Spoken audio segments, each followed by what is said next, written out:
a 15 days international online training cum workshop program in the agriculture and allied topics, which is jointly organized by Scotch Kashmir, Just Agriculture in collaboration with Agro Environmental Education and Farmers Welfare Society, Punjab. I am very glad to announce that we have more than 20 co-partners for this program. I must congratulate Team Just Agriculture for organizing such insightful training programs at regular intervals and for collaborating with such big universities within a short span of time. All right, on the 7th day of program, I warmly welcome our esteemed chief guest of today's session, Dr. Vijay Arora, consultant faculty and former director of extension, Maharana Pratap Agriculture University, Karnal. Before I invite Sir to deliver his eminent talk to the participants, let me briefly introduce Sir as we are going to listen to his commendable lecture in the coming time. Sir is presently working as consultant faculty in the Maharana Pratap Horticulture University, Karnal. He has worked as assistant professor from 1982 to 1995, associate professor from 1995 to 2003 in Chaudhry Charan Singh Haryana Agriculture University, Hisar.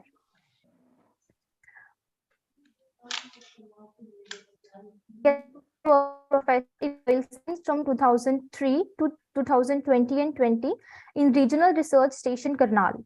Our guest is a technology developer and collaborator in varieties development, and his recommendations are included in packaging practices for the farmers and growers in Haryana.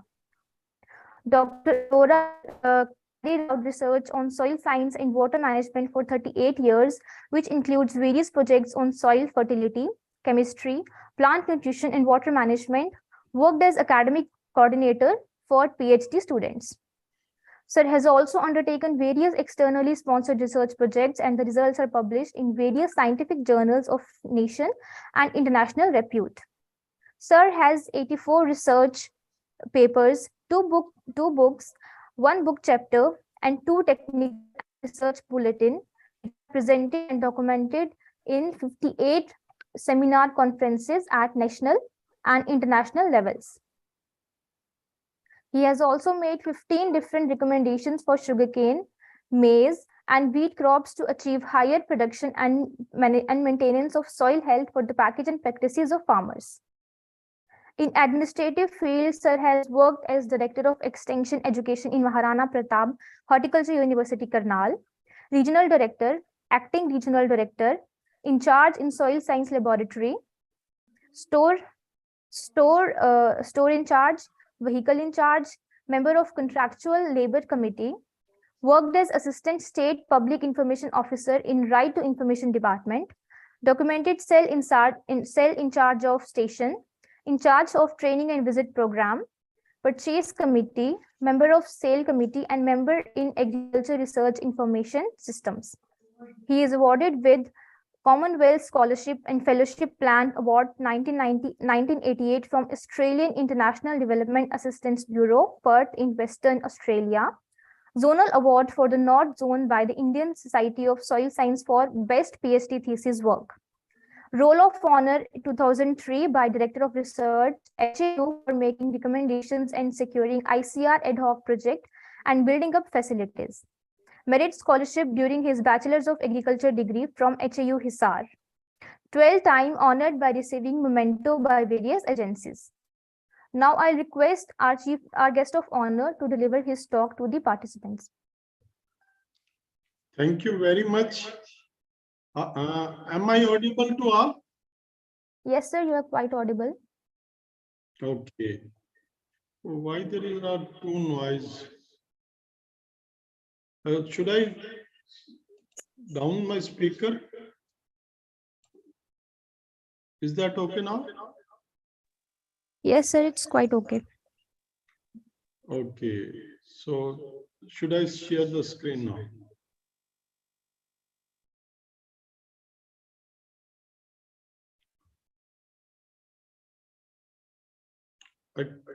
I cannot share the screen. Sir नीचे एक option होगा share screen का ना, उसके ऊपर आप click कीजिए. किया sir. Host disable participant to screen sharing. Participant नहीं हो सर, आप आपको होस्ट बना रखा है आपको।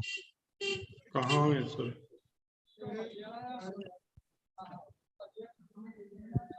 सर आप शेयर स्क्रीन पे क्लिक करोगे ना, ऑप्शन हाँ, आएगा। नीचे एक ग्रीन, हाँ हाँ सर ग्रीन ग्रीन कलर का कलर का बटन है। ऑप्शन है। पार्टिसिपेंट्स स्क्रीन शेयरिंग, ये आप मेल कर दीजिए अगर नहीं हो रहा सर। क्या? हाँ मैंने ऑलरेडी भेज दिया उत्कर्षा को। Okay, sir, we'll share it by our side. Okay. Yeah, is the screen visible, and why there is a voice is not proper? So your voice is properly audible. You can The start. screen is also audible. Screen is गूंज quite रही है clear. थोड़ी आवाज।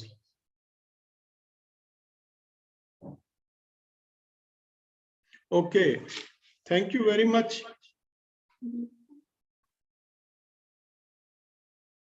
I'm not satisfied with my voice. Is doubling the voice.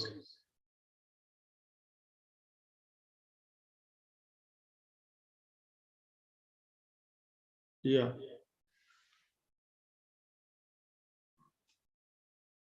Okay. Method of making. Sir आपने कोई दूसरे device से अगर ज्वाइन किया है या कोई स्पीकर है वो बंद कर दीजिए ना, उसकी वजह से इको प्रोड्यूस हो रहा है। मैंने कहीं नहीं ज्वाइन कर रखा। या कोई स्पीकर या कुछ होगा आसपास में।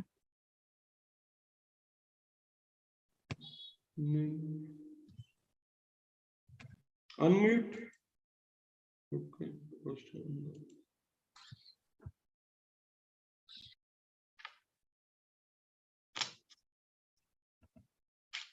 Hello. Hello. जी sir you are audible. Okay.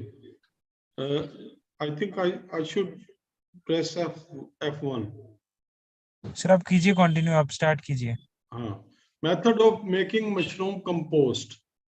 This is my talk of today. Am I audible now? Yes, sir, you are quite audible to the audience. Hello. Am I audible? Sir, you are quite audible. Okay, but I can, okay, it's all right. So next, I'm really thankful to organizer for inviting me for this talk. So in the end, I will say a few words about myself and my university. So let me complete this first the lecture. As you know, mushroom very important nowadays, as a we use as a food, and the important thing is to grow very good mushroom. For this we need compost. We need three things for making the successful cultivation of mushroom: is compost, spawning, and then growing techniques. So as we all know that mushroom is nothing but a fungus, and like in the plant, it does not make chlorophyll for the nutrition, and we have, for that, for the nutrition, it has to depend upon the well decomposed compost. For white mushroom, as well decomposed is required. For shiitake wood, sawdust is required, and for the oyster, cellulose and lignin wood are required. Specific moisture is required, specific temperature are required, and for the carbon and for making sugar and starch in the mushroom, we require the compost. And nitrogen in the compost is converted to the protein and amino acid, and the mushroom take protein and amino acid from there, and then vitamins and minerals from the compost. So all the cultivation of best cultivation of mushroom is dependent upon the how well we prepare the compost, and it should be free from disease and insect pest also. So pasteurization of compost is also important. Next, please. Basically, as I said, that there are three things we require: compost, spawn, and mix casing. Casing is required as a layer, and it reduces the moisture losses from the cultivation site. So, but all the things are necessary, no doubt, but for the good yield, compost is most important. The material on which compost grow is called compost, as I said, which is made by mixing of various substances, like in a certain proportion. The main basis of the compost is straw. As we know that there are plenty of barley and wheat straw are there, so we can use that. And HAU has also investigated that the mustard straw can also be very effective for the use. Next, please. So there are two methods for making compost. One is long method, another is short method. So the question arises, why should we go for long method? Why not? Because everybody is in hurry nowadays and we don't have the time. So why should we go for long method? The thing is that long method is very convenient to the farmer, as it does not require much of the big structures or why changing? Okay. It requires less infrastructure, less financial assistance to make the compost preparation, whereas the short method will require a lot of infrastructure.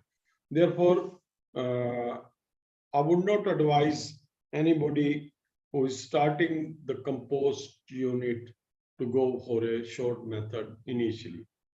First, we should learn a few things about the making of compost by long method, and then you can easily shift to the short method when you are convenient or when you are habitual for making the compost by yourself. So as the most of the farmer in India do not have the facility of chamber, which is required for the short method. We require short method. Short method is better, and for that we require the chambers and rooms which have the controlled temperature and humidity, but it requires a lot of capital to invest. Next, please. So for making the compost in the long time, we require 28 days, and these are the material which we require for making the compost: wheat straw, either wheat straw or rice straw or mustard straw, and then poultry manure, wheat bran or filtrate, gypsum, kisan khad, that means calcium ammonium nitrate. It has both type of nitrogen, ammonium as well as nitrate.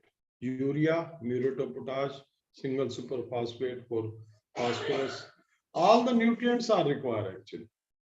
Phosphorus, potash, calcium, magnesium, sulfur, zinc, manganese, for the development of the. So what happened?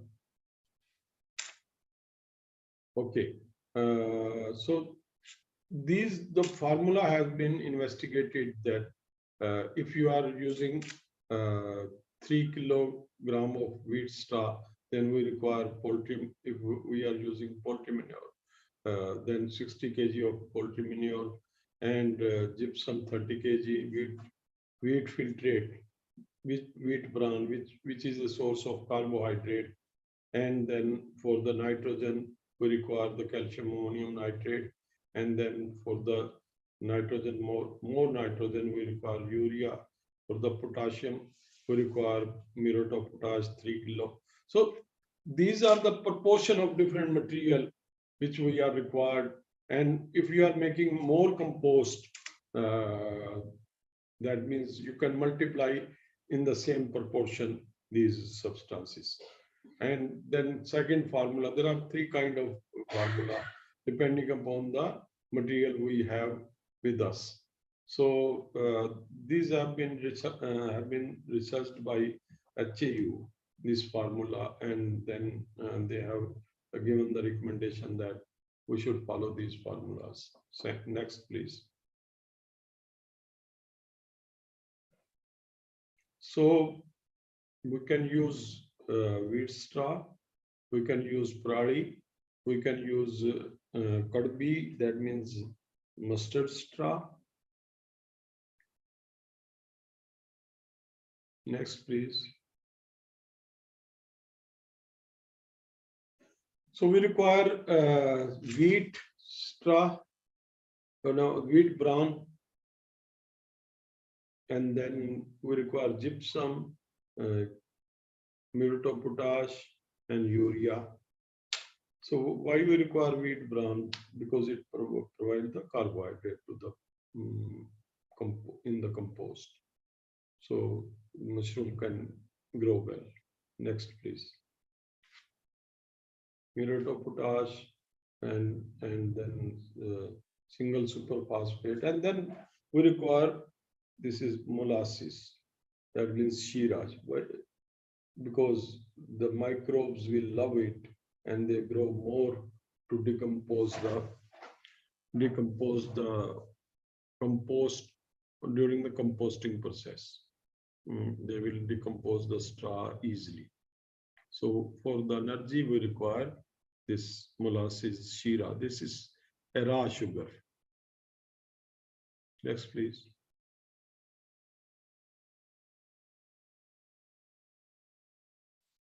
The straw used for making the compost should be fresh and not soaked in rain. Mustard straw can also be used in place of paddy straw or wheat straw. But for this poultry manure, for this mustard straw, we should use the poultry manure. All the ingredient can be increased proportionately, as I said, if we are making the high amount of the, in the same proportion. If we are making 600, then those material will be doubled. So in the same proportion, we can increase the material, and then accordingly we can prepare the compost. Or if we are not able to get calcium ammonium nitrate, sometimes it's not available in the market, then for that we can compensate it with the urea. Next, please. So this 300 straw and mixing all the material will give you the compost amounting 600 kilo. So we should follow a definite schedule for compost making. First of all, if possible, spread the straw, whatever we have, on the pakka floor. Otherwise, on a clean place, wet it thoroughly with the water for 2 days. So we have the straw now, and then make it wet. To wet the straw properly, the bottom of the straw should be above 1 foot and along with the pouring water. That means we have the pile of 1 feet height, and then we can run it with the tangli jelly. Jelly is, I will show you. Jelly is the equipment we use for turning out the straw. After this, compost should be made according to the program given below. Next. So we have to follow certain schedule for that. That means on the calendar, we will say it is 0 day, 6 day, 10 day, 13 day. On the same day, we have to do the action. Otherwise, there will be a disturbance. So on the 0 day, what we will do, we will wet the straw, which is spread on for one foot, as I say.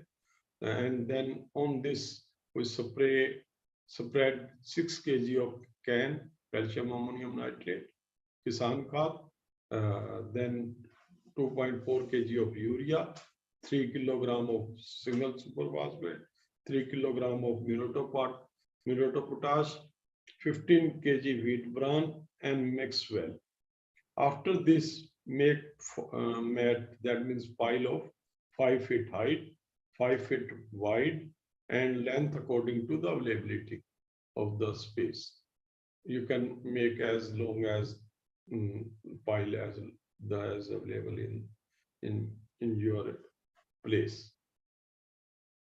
So after 14 hours, the pile making, the temperature inside will start rising. It will go up to 70 degrees, 75 days. So let it be settled down there. And then on the 6th day, you have to do first turning. The outside, why we do first turning or turning of the this bed or pile? Why we do that? Because on the upper portion, air will dry the decomposing material, and in the lower portion, it will be wet.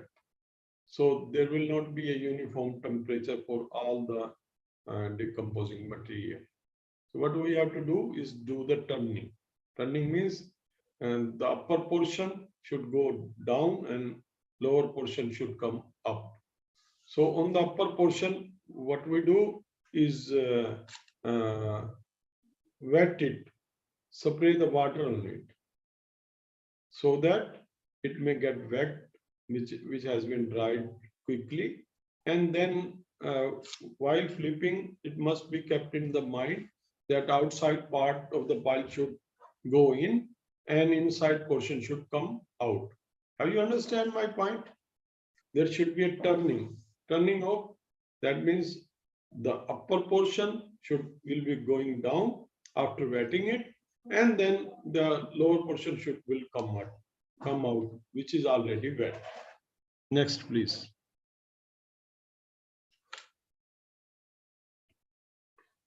Am I clear?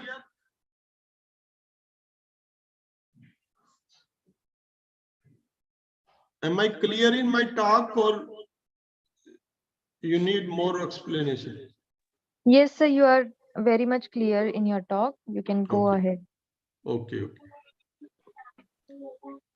So that gives me a bit of confidence that I'm going well.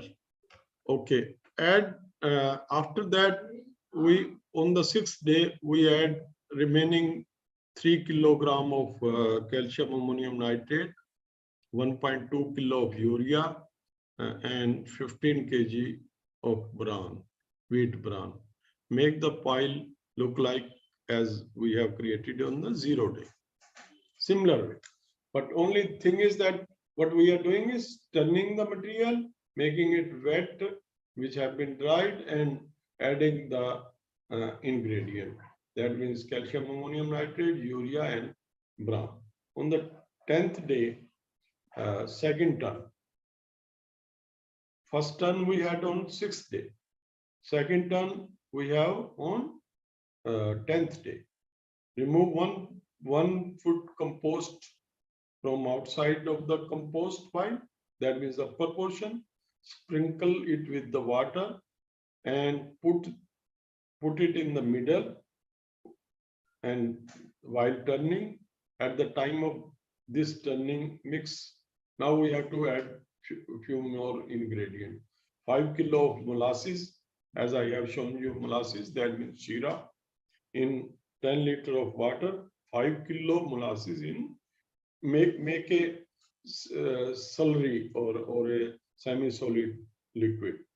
In 10 liter of water, mix it well and then spread on a composting material, and then wet the dry material with sprinkling of light sprinkler of water. Next, please. See, this type of material will look like, and then next, please.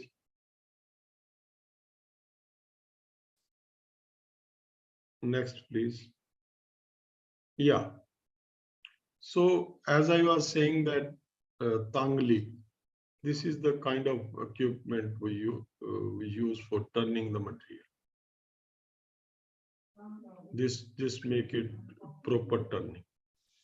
On the 13th day, third turn, apply the fertilizer as given. Second turn, same we have the material we have added on 10th day, and the same way we have the third turning, and make sure the sprinkle a little water outside the dry part. That I have already explained. The moisture in the manure should not be either too much or too less. It will harm the compost. So it should not be too wet. I will give you the gur, how we can measure the moisture by hand. Just squeeze the material, and if it is pouring lot of water from your hand, then the material is too wet. And if it is not making your hand wet, then we require more of the water to be sprinkled. So gilla hona chahiye. Okay, so there should be a touch of gillapan. That, and scientifically it should not be more than 70%, and should be remain into the 65 to 70%. And nowadays there are a lot of moisture, pen type moisture meter are coming. So one, you can put one in that, like a thermometer, that will give you the exact moisture content in the so days have gone that when we used to measure the moisture in the laboratory. Now in the pen type moisture meter, the reading come easily. So we can compensate the moisture by sprinkling more of water. On the 16th day, fourth turn, and then on 19th day, fifth turn, and on 22nd day, then this will be a sixth turn, and 21st day, seventh turn. Turning the compost heap again and making the pile again. In the similar way, wetting and then paltana hai usko, turning it out.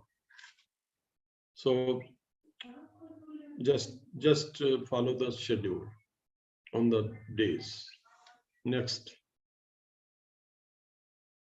Now day have come, 28th day. On this day, compost should be ready, usually. So on that day, compost is tested for ammonia and moisture. Two things we have to test. One Sorry to thing is interrupt that you, sir. there should not be Sir, ammonia gas in the Vijay manure. sir. Hello. Have you Hello. know the smell of ammonia? If you pass from any poultry poultry unit, then you will have a smell of ammonia. And in the laboratory, you can have the smell of ammonia. And if you are making the compost, you should know the smell of ammonia. And then after on a 28th day, you smell it. If the ammonia is smell is coming, compost is not ready. Very frankly, you should not use that compost.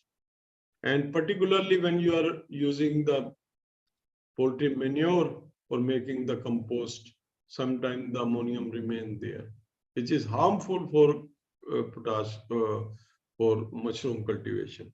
So the day when we should wait for that, let it become, may take 2 or 3 days more to escape the ammonia.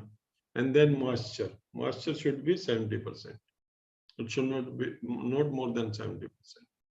So as I say, ammonia gas is harmful to the mushroom web or seed, and easiest way to determine the proper amount of water is to try and squeeze small amount of compost in your fist, that means in your hand, and then water droplet should come out between the fingers, but water should not form the stream.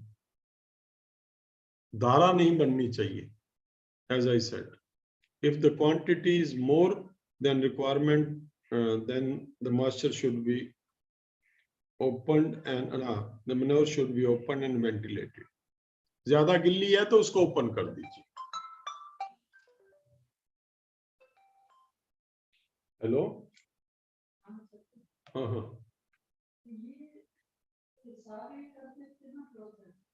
अच्छा अच्छा अच्छा, हाँ चलो चलो चलो कर, हाँ हाँ हाँ, अच्छा लेट हो गया, हाँ 10 मिनट में फिनिश हो जाए, ठीक.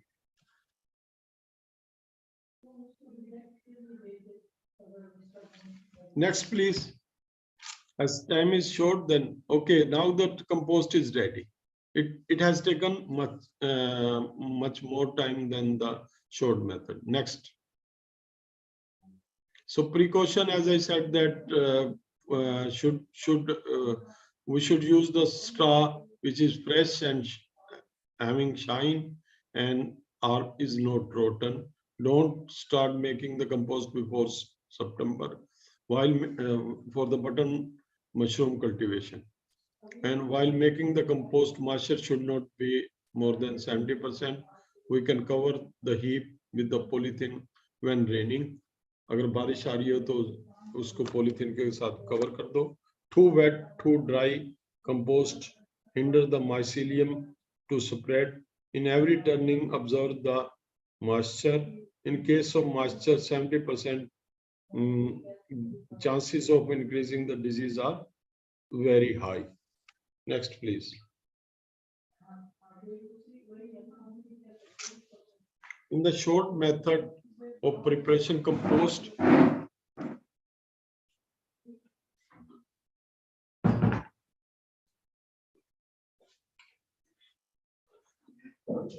for making 100 kilo dry straw compost, chamber should be, we require the chamber for this 35 feet length, 10 feet width, and 12 feet height. This chamber is insulated with the thermocol sheet so that inside the heat may not get lost. The floor of the chamber is perforated with, it is perforated and having the small hole so that air can pass. We have the blower of 3 horsepower motor and the fan which evaluate the air, so the air can pass through the compost.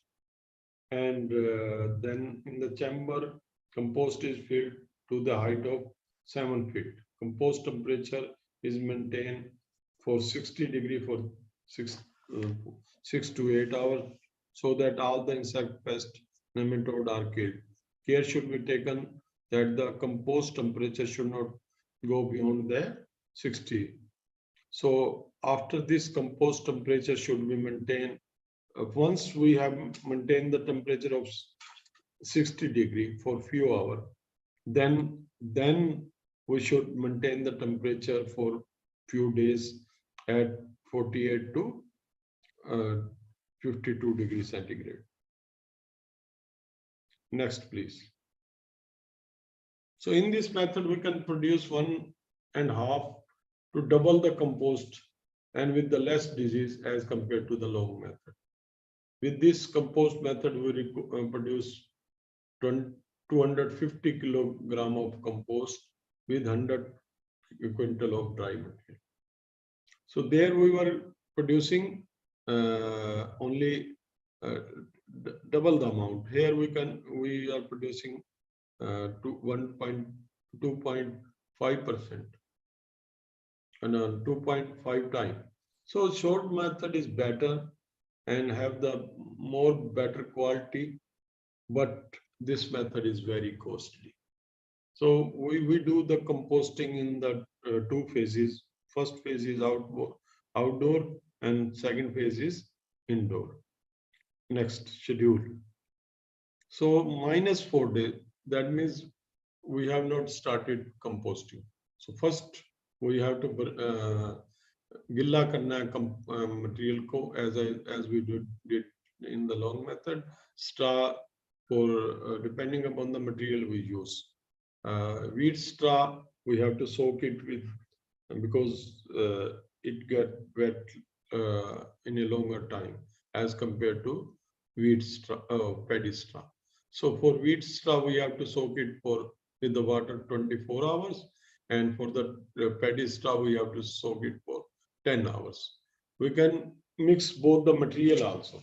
If we have some of the wheat and rice and some of the mustard, we can proportionately mix it also. So in this, just soak it and then break it or turn it depending upon the requirement, and then make it gilla again, and it should be not more than 2 feet, because then you will manage straw easily. On the 0 day, place all the material required well and prepared the layer as we did in the long method, 5 foot wide, 5 foot height and length depending upon the material and space.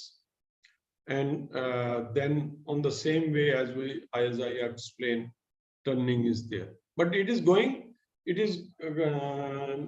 happening in outside the chamber on a pakka floor. We are doing as we have done in the long method. So half the process is on a open field or open space, and half process is in a chamber or in a closed circumstances. Next, please. So after this, the phase after 10th day turning, on 8th day turning, on 10th day we have to place all the material in the bunker or in the tunnel. The floor of the bunker will have the 3-inch PVC perforated pipe layer in 2 lines. Fresh air will be passed through the. I will show you that how it happened. And after 2 days of this process, air is being passed at the interval of 15 minutes for 5 minutes continuously. Air is being passed for 5 minutes, and then after that in an interval of 15 minutes. So the stick thermometer are placed in the chamber to measure the temperature of the compost time to time. So what we have to do is maintain the temperature initially for 60 degree and then for 48 to 50 degree for 6 or 8 days. Next, please. See, this is the material we are putting into the chamber. Next, please. So this is the chamber, and you see that on the floor there are linings which is perforated, and the air is coming from below that. Next. Next, please. And we can put the material from above the chamber, or just put these with the conveyor or with the cart. Next. This type, see, this material is being shifted to the chamber now. Next. See, what are these lines? As I said, these are perforated lines, which are, and this will be clean. And then from inside, there are pipes there, which gives the air to the compost. So this is the basic lining in the chamber from where the air is coming. Next, please. Now heap is there and the air is coming in from the bottom. Next. So there should be two chambers. This material on the after 2 days it will be shifted to this chamber. From one chamber to this chamber. Next. And these are the blower which are connected in underneath the floor. And this is having the motor which blows the air. Next. This is again another blower. Okay. Next. So in the bunker 2, similarly, as we did in the first bunker, pass the fresh air for 15 minutes, 5 minutes by the blower at the interval of 15 minutes. 5 minute की air डाली, उसके बाद 15 minute के बाद फिर डाली. So there is the air circulation time is for 5 minutes, and then I think Payal has raised the hand. I will answer after my talk. So fill all the compost in pasteurization chamber. The height of the layer should be 6 feet. Don't press the compost so that the air should circulate properly. The chamber is closed and then should be airtight. After that, pass the air for half an hour. After that, inside the chamber, circulate the air by blower. Now the temperature of the compost will be 50 to 55 degree. Next day, reduce the temperature to 50 degree. Temperature is maintained for 6 to 8 hours. Then reduce the temperature, as I said, 48 to 52 degrees centigrade. Keep the compost for 6 days. So on the 18th day, the temperature, the compost will be ready. Next, please. So these are the characteristics of well decomposed mushroom compost. It should have nitrogen 2.3 to 2.5%. Should not have the ammonia content in it, and the amount of the water should not be more than 70%. The color of the manure should be dark brown. Thank you very much. Now, if you have any question, first of all, let me know that whether I repeated the thing which have been already being told you or fresh information. So the information provided by you was very fresh and new to the students. Thank you for your talk, sir.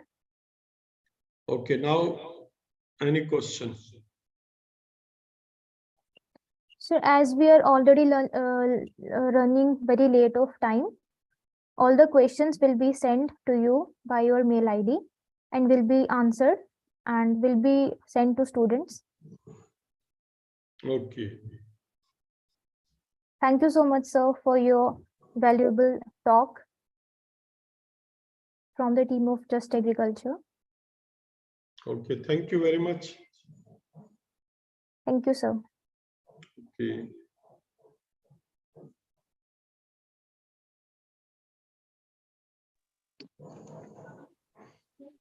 So you can leave the meeting now.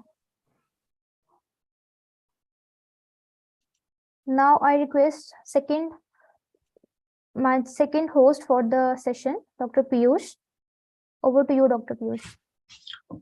Thank you so much, sir, for delivering a vast experience. And thank you, Apurva. Now moving ahead for the second session, I can see that our ma'am has joined. So before asking her to deliver her lecture, I would like to give a brief introduction in a short way of Ms. Priyangani Kangram ma'am.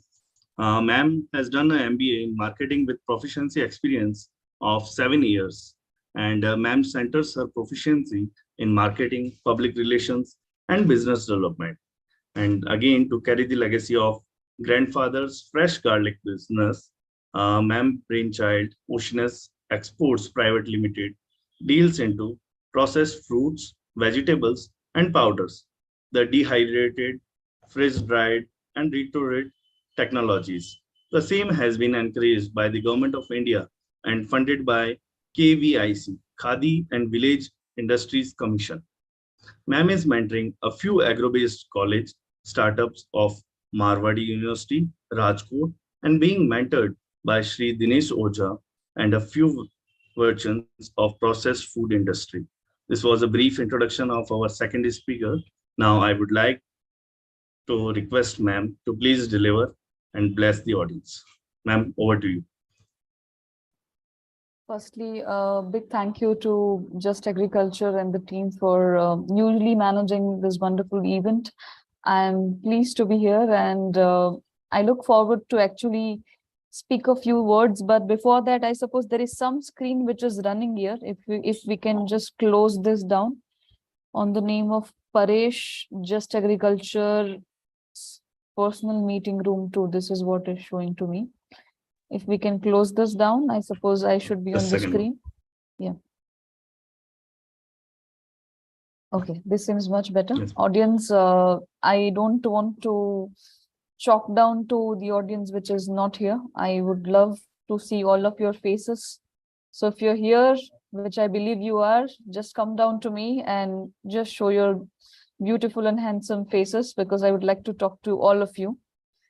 And stay remained with me while the session goes, because I want to talk to people and not the screen. Yes, there are 327 in audience, and I see all the lights bulging from different parts of India. And I'm also expecting audience from outside India. Thank you. That looks really nice. This looks like I'm actually talking to people. Please come down, come down. I'm still going to wait for you 3, 4, 5 minutes. Whatever situation you are, that's fine. As far as you can come down to camera, that'll be good. Because this is going to be an interactive session. It's not going to be a session where I'm going to speak and you're going to hear. It's going to be a session where we are all going to talk, because the topic itself, which I've chose, is, okay, women-led agri startups, which has, what are the challenges and what are the opportunities? A woman is always half without a man. I completely believe that. And no more to say that still there are people who are joining in and showing their wonderful faces. I'll still wait for 2 more minutes. I'm okay if out of 45 minutes, I'd spent 5 minutes on keeping my audience's face come on my camera. That's pretty fine. Till the people are joining us, I see Satish Kumar, Vijay Kumar, Shraddha, Sangeeta. Okay okay, जितने नाम बोल रही हूँ वो सब आ रहे हैं face पे, अच्छा है, चलिए। अंजू, राम कुमार, चंदन मिश्रा, देविका चंदन, ऋषिकेश कुमार, मालिनी राय, all these people, come down, आइए सब, let's talk. It's not a session, it's an interaction. I'll keep it that way. One last minute, let me talk something which is not topic and still topic. Okay, Herein, keep your notes on. I also have notes, what I'm going to speak. You also must have notes, what you take out of me, and that will something be wherein you're going to take together with you. Just a little brief. I suppose there are many. Akshay Kumar Pandey, if you have raised the hand right now, there is nothing to raise the hand for. Please keep your hand down. Let me have few questions gathered, and then you can raise your hand. Right? Okay. I see many of the pages turning up with few more good people. Thank you, audience. I seem that now we can start the session. It is 5:20. I'll take 45 minutes. We'll get this done by 6:05. So I suppose we have sharp 45 minutes. I was at a point where I was talking to you. Please make sure that you have notes, because at the end, what will remain with you is notes, what you want to take out from me, and keep your questions on. Just that the time will be last 10 to 15 minutes, which we'll try to have a more like a question answer thing. And if you don't have questions, I have questions for you. Make sure for that, right? Okay. Women based agri startups, opportunities and challenges. This is a very interesting topic to say when you ask a woman, because she's always going to say opportunities. No, that's not always correct. There are a lot of challenges, and there are a lot of threats, and a lot of hopes which women-led agri startups should have or should have been given. First of all asterisks to put that who thinks that only a woman can run the show? All of you, unmute yourself, whoever is an answer. I'd love to hear from you. किसको लगता है कि सिर्फ women एक business run कर सकती है? Do you think so? Do you think so? Anil Verma, I do see you here, sir. Do you think so? That is possible? Yes, definitely. It is possible. अच्छा. जब iPhone, sir, अभी तक आप raise hand कर रहे हैं. I don't have any such question to raise a hand for. Please keep your hands down. I'll keep the mics unmuted for all of you. Okay, I see Mohini Sayani. I'm sorry if I'm spelling it wrong, but do you think so that women can lead a startup or women can lead a business well? Do you think so, Mohini? आपको लगता है? Mohini, yes, मैं आपको पूछ रही हूँ. आप शाई फील मत कीजिए, अनम्यूट कीजिए और बताइए आपको क्या लगता है. Till the time Mohini settles up, I think we have Akansha Diora. Akansha, hi. You're not audible. Yes, Akansha, ab Hello? bataiye. Yes. Women can do anything, and they are actually doing nowadays in every field. Okay. Women can do anything. Thank you, Akansha. You are wearing a wonderful bindi. The feminism in you is really on. Thank you. Okay, I think asking the audience lively, we say that women can do anything, right? For sure, women can do anything. There's nothing that women cannot do which a man can. Women can give birth, which these days men have started giving birth to. So few myths that we had, that the world cannot do one and the other world can do one. I think all of the myths are getting closely down. As a woman, I would also like to support men, because I have a partner and I know how important it is to have a partner who's a male, right? Women-led agri startups is the topic where I'm going to screen a little of the troubles firstly, because we must first understand what are the negatives, or maybe what are the challenges to face while you're getting into yourself as a startup. First of all, though my business is backed by my grandfather's business, but it's an absolutely independent identity by which means I say that this is run basically wholly and solely by myself and my partner. So it's not something which I have learned from them. I am absolutely doing it my own self. The generation of idea was from him. And of course, he does a few of the businesses into that context, which helps me. But of course, I am on my own, right? So when I say agribusiness startups, I'm also trying to make you clear that it is going to be for all the startups. It's not women and agri startups, it's going to be women and startups. The biggest challenge that we women face, and I'm going to say we because I suppose I belong to the same race. And when I say we men, I think I still belong to the race of men, because some or the other, how we are all, one or the other way, men and women together these days. The first problem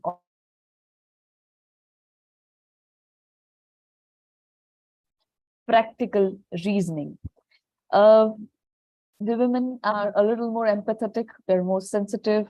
We tend to take a little more sensible decisions or sensitive decisions, which is where we don't see the 365-degree of everything. I am just trying to put a general note on, if in case you belong to that set, please go away. If you are not, claps for you always, which all the things that I'm trying to say. Men, if you have this, wonderful. And in case if you feel that you have a partner, and if you see this in him or her, that'll be wonderful also. Just try to connote. And this session is getting recorded. You can share this copy and give this as a gift to her, that look, as something for you, and we can work out on this together, right? And then that's where practical reasoning was one of the major things. Practical reasoning comes to be a little tougher part, because we are pampered in a specific way. We are taught we want to get married, settled, and that's how the world and the universe of ours has to operate. Though not that only is the identity, we of course would do that, but I suppose we must learn what practical reasoning of a business has to be about. We must be very practical in taking a decision.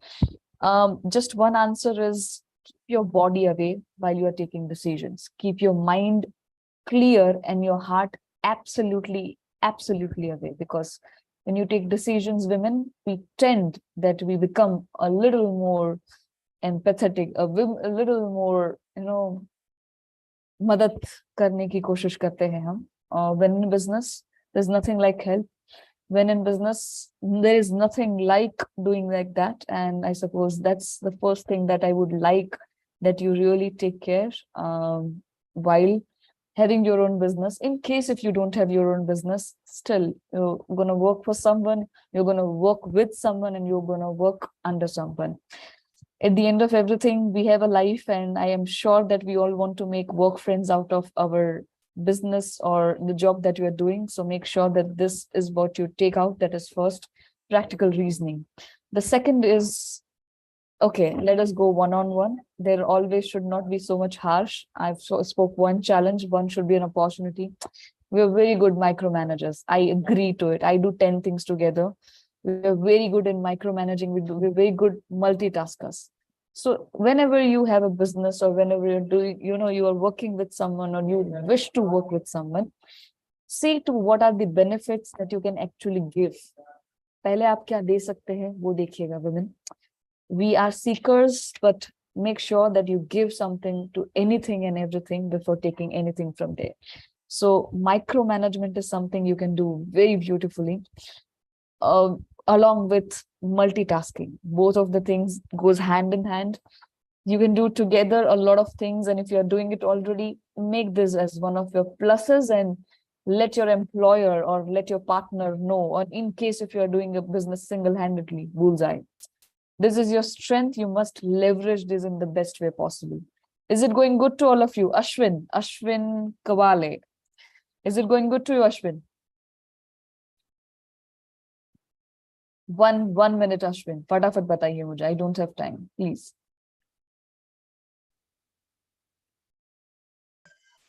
Yes, ma'am. Are you trying to take something from me here? आपको कुछ मिलेगा आपको लग रहा है? Yes, ma'am. Yes, ma'am.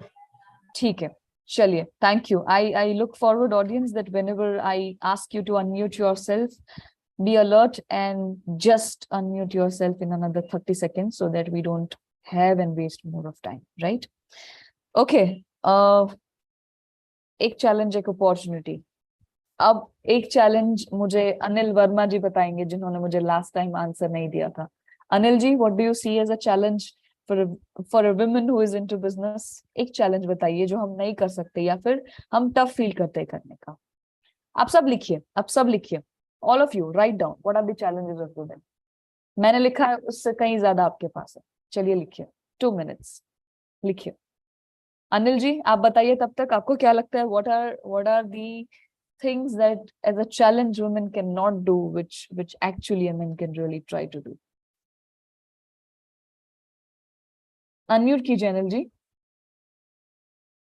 Till that time, audience, keep your heads on thinking what you think are the challenges and opportunities. And ये session वैसे interactive होने वाला था, तो वहीं से interactive होगा. We'll be asking you कि आपको क्या लगता है, and these are the answers. Anil ji, I'm still asking you, Anil ji.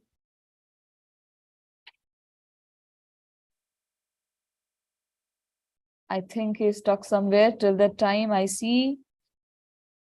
अच्छा, जिनको मैं नहीं देख रही हूँ उनको मैं पूछने वाली हूँ. चलिए अभी. Amisha, I see. Ananya, I see. Both of you, if you're here, please unmute yourself and speak a little on what I spoke to you. Audience, I really want an interactive audience. Ashutosh, yes, Ashutosh, you want to speak something?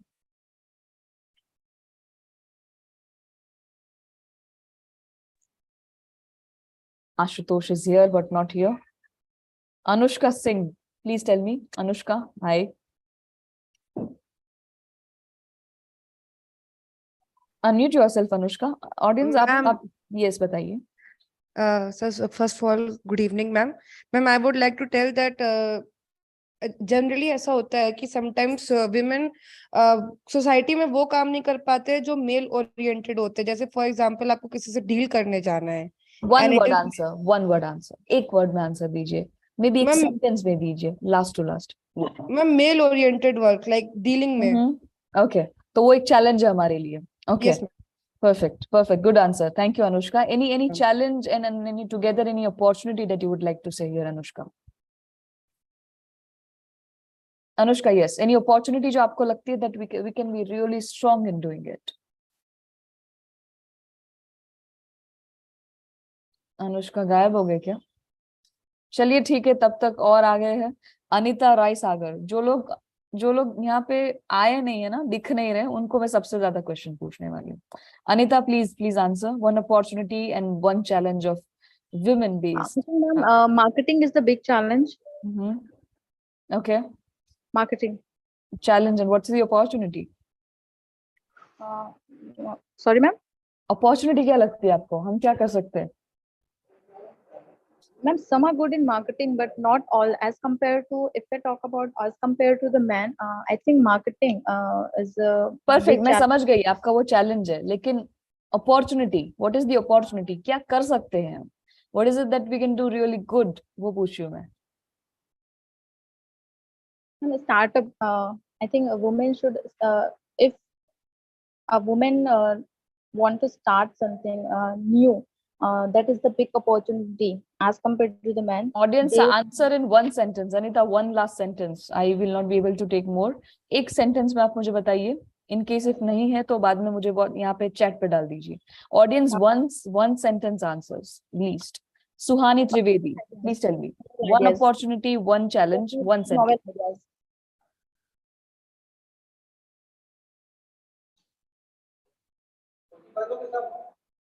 सुहानी, बहुत खूबसूरत लग रहे हो. कोई बात नहीं, background जैसा भी है बताइए मुझे. Excuse me, ma'am. Ma'am, opportunity basically will power is a real asset. मतलब जो हम करना चाहते हैं वो कर सकते हैं. Okay.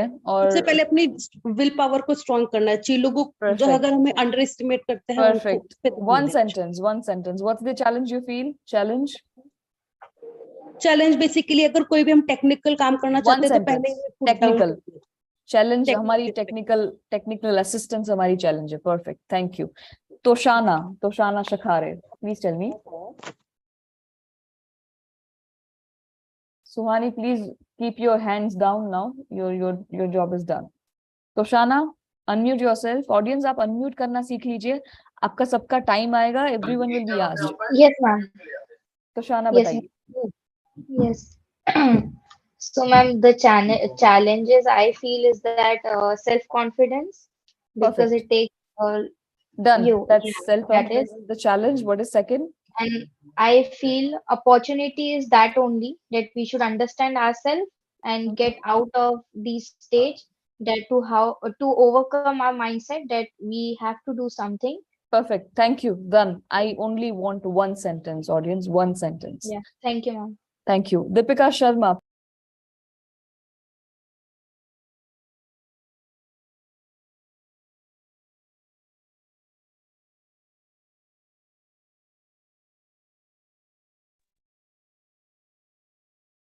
Yeah, ma'am, challenge opportunity can be a woman can be very good decision taker, as she take everything in her mind and she took decision up to the depth.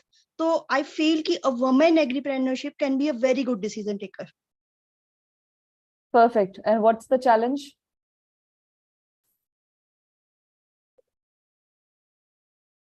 Rupashri, what's the challenge? Yeah, challenge I'm talking. There are some lack of resources for women which she can't be able to. One sentence. Lack of resources. Perfect. Yeah, it is lack of resources. Shushmita Raj. Thank you. Thank you, Rupashri. Shushmita, one sentence, one challenge and one opportunity, please. Shushmita, not here, not able to hear you. ठीक है. Ma'am, patience. Patience is the good. Patience is more good. than, Yes. and also the challenge is family and work-life balance. Okay. Audience, do you get me? All these women are talking about the challenges. All of these women, because I think we all know what we have been facing and what's our challenge, right? So men out there, learn that we want all this from you. And women out there, learn that we need to stabilize all these things. There's a very simple way to balance everything is by practicing all that is least possible or least in you. So when you know that there's a patience which is less in you, practice patience. If you know that confidence in less is less in you, practice confidence. Anything which is less can be made in abundance if you know that this is less and if you can work on it, you know. So all the students, mentors, faculties, if I see few of them, and entrepreneurs or to be entrepreneurs of the food industry, because we all belong to the same agri entrepreneurship platform, right? List down. Now, second task is list down what are your pluses and negatives. Even if you're a man, that's pretty fine. Women is not always the center man. You also should understand what is your positive and what's your negative. आपका plus क्या है, आप क्या सबसे अच्छा कर सकते हैं, 10 चीजें लिखिए. 10 नहीं बनती है कोई बात नहीं, 10 तक पहुंच जाएंगे. एंड सबसे बुरी चीजें क्या है जो आप सही में सही करना चाहते हैं, please write down. I'll give you 3 minutes. All of you, please write down.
You have to always think yourself in a way that you are a commodity in terms of business. आप खुद एक business कर रहे हैं या फिर आप खुद एक job लेना चाहते हैं और वहां पे आपको पूछा गया है कि what is it that you can do और what is it that you can give और आपके पास ऐसा क्या है जो हमारे काम आ सकता है, कंपनी के काम आ सकता है.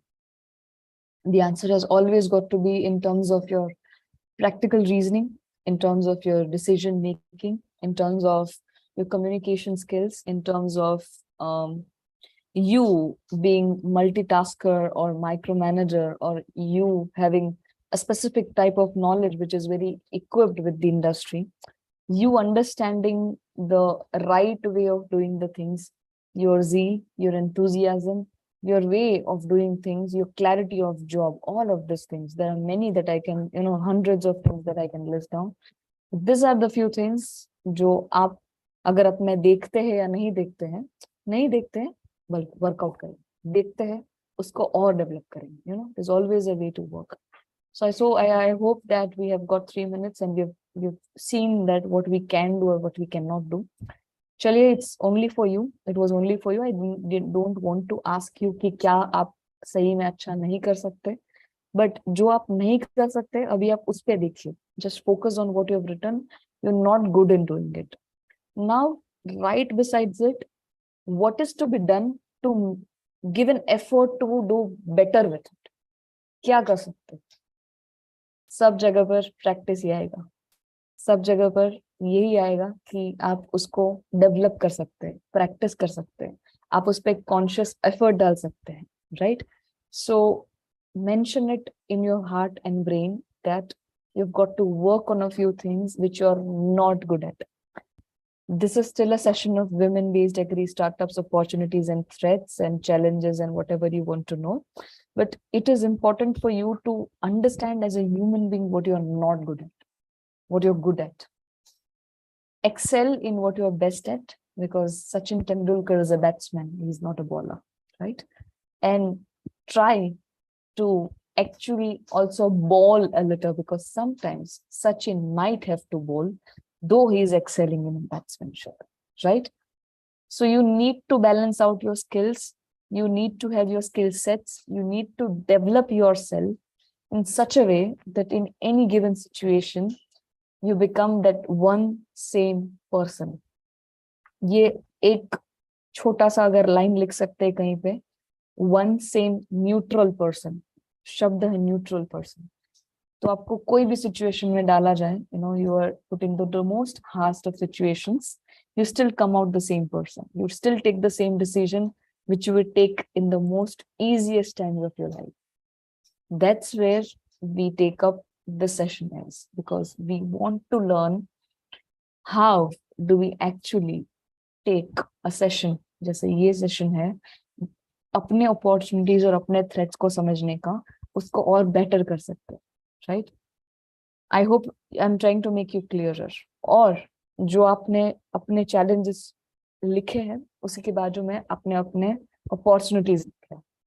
अब ये सोचिए कि उसको और बढ़ावा देने के लिए और क्या करना चाहिए, और करना चाहिए ना, वो और प्रैक्टिस करनी चाहिए, उस पे और कुछ आगे बढ़ाना चाहिए, उस पे और जूमिंग करना चाहिए, और उस पे डीप वर्कआउट करना चाहिए. तो यस, बताइए. Our next speaker has joined, so I request you please to give a brief about your startup also to our participants. Okay. Prakash Kumar sir has already joined. Okay. It was scheduled for him at 5:45. So please sum up in 10 to 15 minutes about your startup also, please. Perfect. Chaliye, I think I tried to tell you, as a woman, not only a woman should be known, but as a woman and as a men also, what are the things that can be taken together? I also welcome Prakash sir, wherever you are, sir, heartily welcoming you here. And more importantly, as both the zones to explain how do we balance it. I hope you'll practice it yourself together. I keep my books closed now, because now something which I have to speak is about my startup. Premangi Khagram is my name, as you already see it here. I'm from Oceanus Exports Private Limited. If you have phones, maybe if you're using it, maybe just write it down. Oceanus Exports Private Limited, Ahmedabad. OEPL, that's a short form. And my name, you can just scribble it down in your book. You can find me on LinkedIn and all the other social media networking sites. I'm largely into the industry of dehydrated fruits, vegetables, and powders. The industry that I follow in is into food processing sector. थोड़ा सा नया है product, मैं थोड़ा सा और हिंदी में समझाती हूँ ताकि आपको इजी हो जाए. डिहाइड्रेटेड मतलब सुखाए हुए फ्रूट्स, वेजिटेबल्स और उसके पाउडर्स. अभी इसमें क्या आता है, आप जो भी फ्रूट खाते हैं, जैसे आप बनाना से लेके एप्पल, पापाया, जो भी फ्रूट्स खाते हैं, हम उसको ड्राई करते हैं. उसमें जो वाटर कंटेंट है उसको निकाल देते हैं ताकि उसकी शेल्फ लाइफ बढ़ जाए और आप उसको जो एक वीक में खाते हो, हम उसको 1 साल तक आपको देते हैं. Right, I hope you are clear.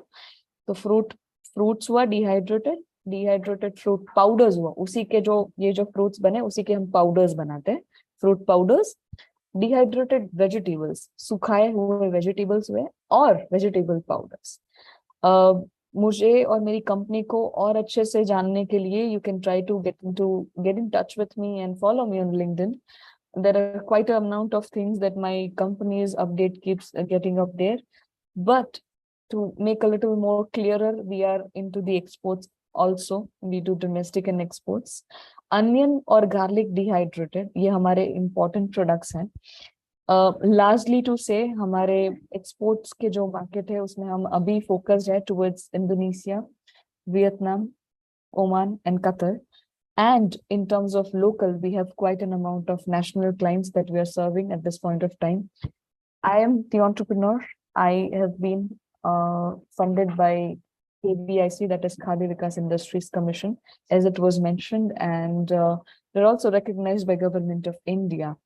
We have been collaborating with 2 countries at this point of time, Canada and Cambodia, in terms of cross-sectional collaborations. And we also look forward to more transactions over there. But to put a very simple word on what we exactly try to do, हमारे products, ketchups, sauces, pickles, chutneys, ready to eat, ready to cook, instant mixes, soups, snacks, ये सभी जगह पर use होते हैं. आप जब भी अभी ये सब प्रोडक्ट्स पे जब इंग्रेडिएंट का पार्ट पढ़े और आप देख रहे हैं कि वहां पे स्पाइसेस एंड कॉन्डिमेंट्स लिखा है, onion powder, garlic powder, you know, कोई भी वेजिटेबल्स या फिर फ्रूट्स जिक्र किया है, जो सूप्स में छोटे छोटे वो सूप्स के वो जो दाने आते हैं, कैरेट्स के दाने, वो सभी ड्राइड प्रोडक्ट्स हैं. And which is where we want to promote. And I'm also actually open for internships during the summer point of time. We are right now interning 3 states, one of which we really dropped down, Jaipur, Bangalore and Pune, wherein we are asking actually students to come out of their zones and visit companies based in their area. आप अगर पुणे में है तो पुणे में ही आपकी internship होगी, आप पुणे की कंपनीज को मिलेंगे और आपका एक्सपीरियंस लेंगे. That's all that I can say all about, and I suppose I look forward to see you on LinkedIn. Any questions for this, whatever I've told to you? I suppose that's the best mode to get in touch with me. Once again, I suppose I took 3 minutes more and I was given a little more less time, but with all due regards, as Sir Prakash has come down here, I thank audience and I thank the organizers for making it me be here. Thank you. Thank you so much, ma'am. And it was really a nice session, because many of the participants really enjoyed, and especially the girls and female participants, they got the opportunity, and it was really a nice platform for them to share their experience and what are the opportunities or the problems they used to face. Thank you so much. It was a great to listen to you on this platform. We'll have some more session with you on some other day on another platform. Thank you. Thank you. Thank you, audience. I shall be leaving now. Bye-bye. Next, I think our next speaker has joined. Prakash sir, you there, sir?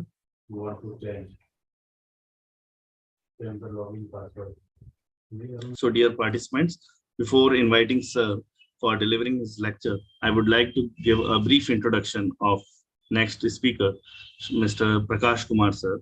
Sir is having 22 years of experience in driving strategy and operations with data driving insights. Sir has done his graduation from Banaras Hindu University in agriculture economics and done his master's in business economics from Delhi University and done general management course from IIM Bangalore. Sir is having a vast experience in the professional societies and has conducted and giving the consultancy as senior management on business platforms, performance of analytics, market size, share, pricing strategies, and many more.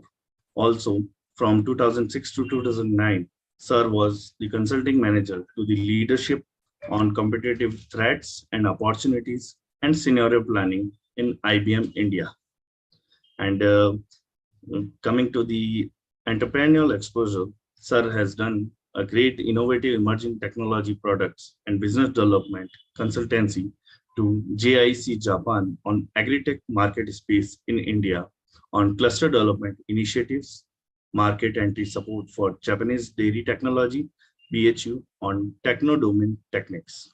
Sir has done various workshops and seminars and conducted a large number of conference workshops, among which various were organized at Banaras Hindu University on artificial intelligence and Indian agriculture, in MIT University on artificial intelligence techniques and uses in agriculture for the faculty development, and from Manage Hyderabad for ICT application and agriculture and Indian perspective.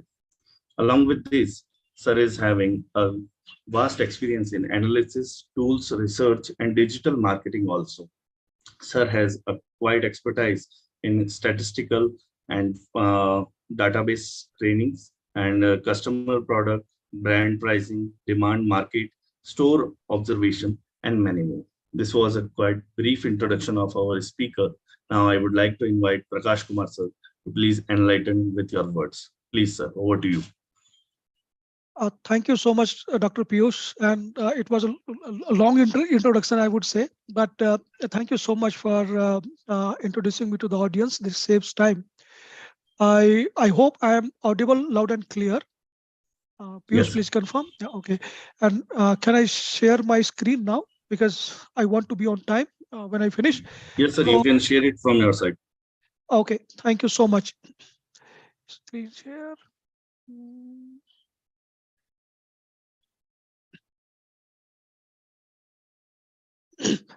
Guys, let me know when you can see my screen. Yes, sir, your PPT is visible. Please switch over to PowerPoint mode. Yes, you Perfect, can see sir. it, right? Okay. Perfect. So, Piyush, just one indication I wanted to hear from you. Are the audience only students, or you have from the industry or some other people also? No, sir. Students, research scholars, faculties, and Okay. some entrepreneurs also. Okay, great. Thank you so much. I just wanted to know so that I can keep my pace according to that. Now, hello everybody. The topic is not very unfamiliar because ICT, which is IT application in agriculture, this is not something new. So I will keep it very short because I think most of us, especially the younger students and also faculty, they are quite aware of what usually it means. So I will keep moving a little faster in my presentation, and I would like to dedicate maybe 15-minute time to hold discussion with students as well as faculty. So thank you so much. Just thought of keeping some context here. I'm just trying to build some context over here. So our country, India, is a kind of a global, food basket, one of the very key food baskets. So on the left-hand side, what you can see are the different food basket, which is considered, and you can see that India is one of the most prominent. Okay. So agriculture of our country is very important, not only for us, but also to the global food security. And therefore, we need to protect. So when we are talking about the food agriculture, and whether we are talking about the technology as well, we must keep in mind that environment and environmental changes are one of the very important factor that we must not forget. Okay, so right hand side you can see today what the heat stress look like and what it could be in the next 2030. What it means is we are going to face bigger and bigger challenges, and we have to find innovative and new way to address that. Otherwise, we are a food surplus country right now, but maybe a couple of decades later, we might struggle in that. So this is just setting up the context, just to just to uh, just to emphasize a couple of things which I already told on the left hand side. The three things I would say you must take notice of, and I will relate that with the technology very soon. So one, I mentioned that food security could be a challenge in the later part. Another thing that I would like you to take notice is, the total crops that we had in past, we have kind of, because of the consumption and because of the economic value, we have done away with so many crops now, like for example millets and other things, which is actually good but not fetching good price at the moment. So people are shifted to very few, smaller number of crops. So diversity is also a kind of challenge now, which government and everybody has identified, and we need to work on that. So for example, rice, wheat and maize collectively, they form close to 80% of all the cereal area that we have in our country, which is not good. So this is one part which I wanted to share, because whenever we think about agriculture and whenever we think about the technology and all, we should always remember that environment and diversity is something that we always keep in mind. Now let us come to the economic part of it. So very clearly on the 2-3 charts that you are looking at, I would like to draw your attention. One is definitely that the gap between food demand and food supply, that is going to be, right now it looks okay, but in long run that is going to be difficult. And especially as environment is deteriorating, we as an agriculture professional have even more responsibility to do something to avoid those things, like gap in production and the demand. Second thing, on the right hand side, on the top side, the graph that you are looking at, that is the growth of middle class. So middle class, which is representative in dark color, maroon color that you can see. What I wanted to mention over here is middle class population in India has been growing very fast. Why I am emphasizing is, this creates a lot of opportunity, lot of economic and business opportunity for agriculture professionals. So the rise of middle class and the deterioration in climate and the need for better food production and more food production is something that is a very clear indication that we need to do something through the knowledge, through IT application as well. Now let us come back to, now we have discussed that this is the business opportunity out there. On the bottom part, I wanted to highlight the challenges of farmers right now. So in India, if you compare with the other developed country, the price realization of Indian farmer is only 25%. Meaning the price that as a consumer you are paying, farmer gets less than 25% most of the time. However, if you compare that with the Western country or the developed country, it is at least 50%. What I mean to say over here is that we need to empower a farmer.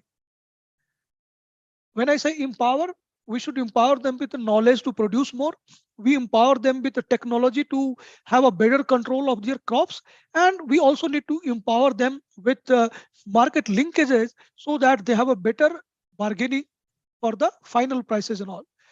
So very low price realization compared to the other country is also one of the area that we all as agricultural professional must focus on, because unless farmer is empowered and unless farmer finds agriculture practices useful, unless they find that, it will be very difficult for us to do any kind of a business, because if you don't have the product, what will you sell? So to manage this ecosystem, and not only from the business perspective, even for the food security perspective, it is our imperative to empower the farmer. How? That we should need to think.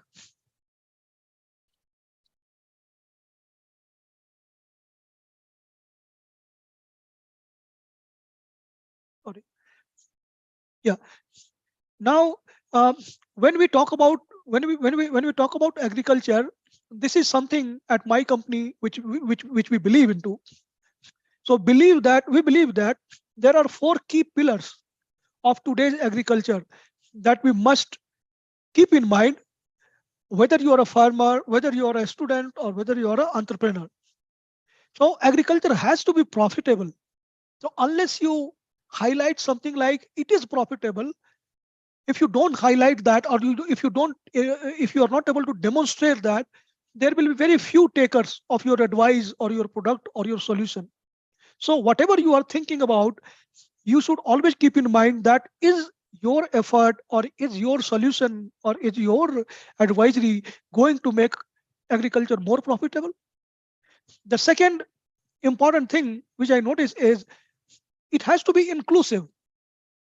The previous speaker, Premangi, mentioned the role of ladies or the women. Similarly, role of the different strata of our society. So agriculture has to be inclusive as well. So whenever you devise any of your solution, make sure that your solution is catering to higher inclusion of the different part of society. And we have already discussed that agriculture has to be sustainable. So we need to do something whenever we create any product, solution, or any agriculture activity. We have to keep in mind that are we doing something to make it more sustainable? And last, but the most important, at least for my session, is we have to make our agriculture future ready. Because in the past 20 years, our life had changed dramatically, mainly due to information technology, whether it is mobile phone, whether it is anything. So Manikandan, I have seen that you have raised your hand, but I will keep maybe 10 minutes in the last. Keep your question ready. I will address that. So our life had changed. I mean, everybody's life had changed dramatically, whether it is in the transport. I mean, everything is driven by IT. So are these transferred to the farming ecosystem as well? If it is not, then it is our responsibility as all stakeholders to make sure that benefit of technology reaches the farmer and the agrarian ecosystem equally well.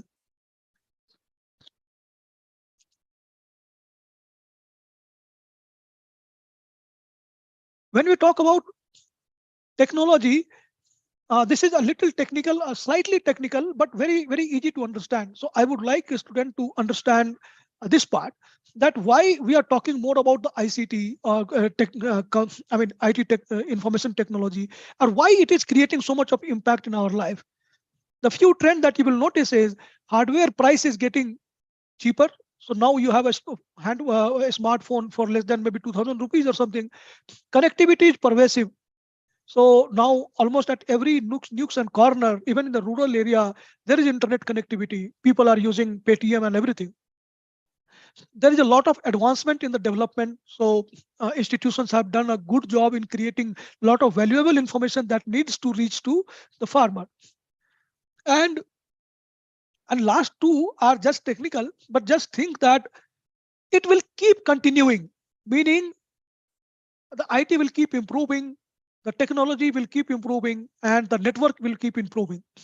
Now, when we talk about using IT in any dimension, and especially in agriculture, then this is usually the hierarchy that you see on the right hand side. The first is you can create some IT solution for a very basic monitoring.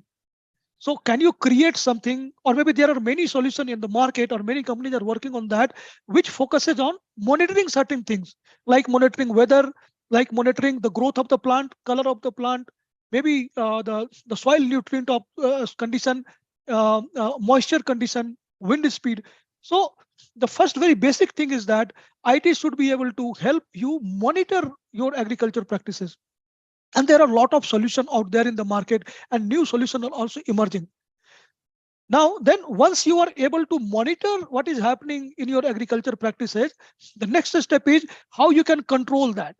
For example, if you can monitor how much irrigation you are giving to your crops, then the next level of the use of IT will be how you can control that.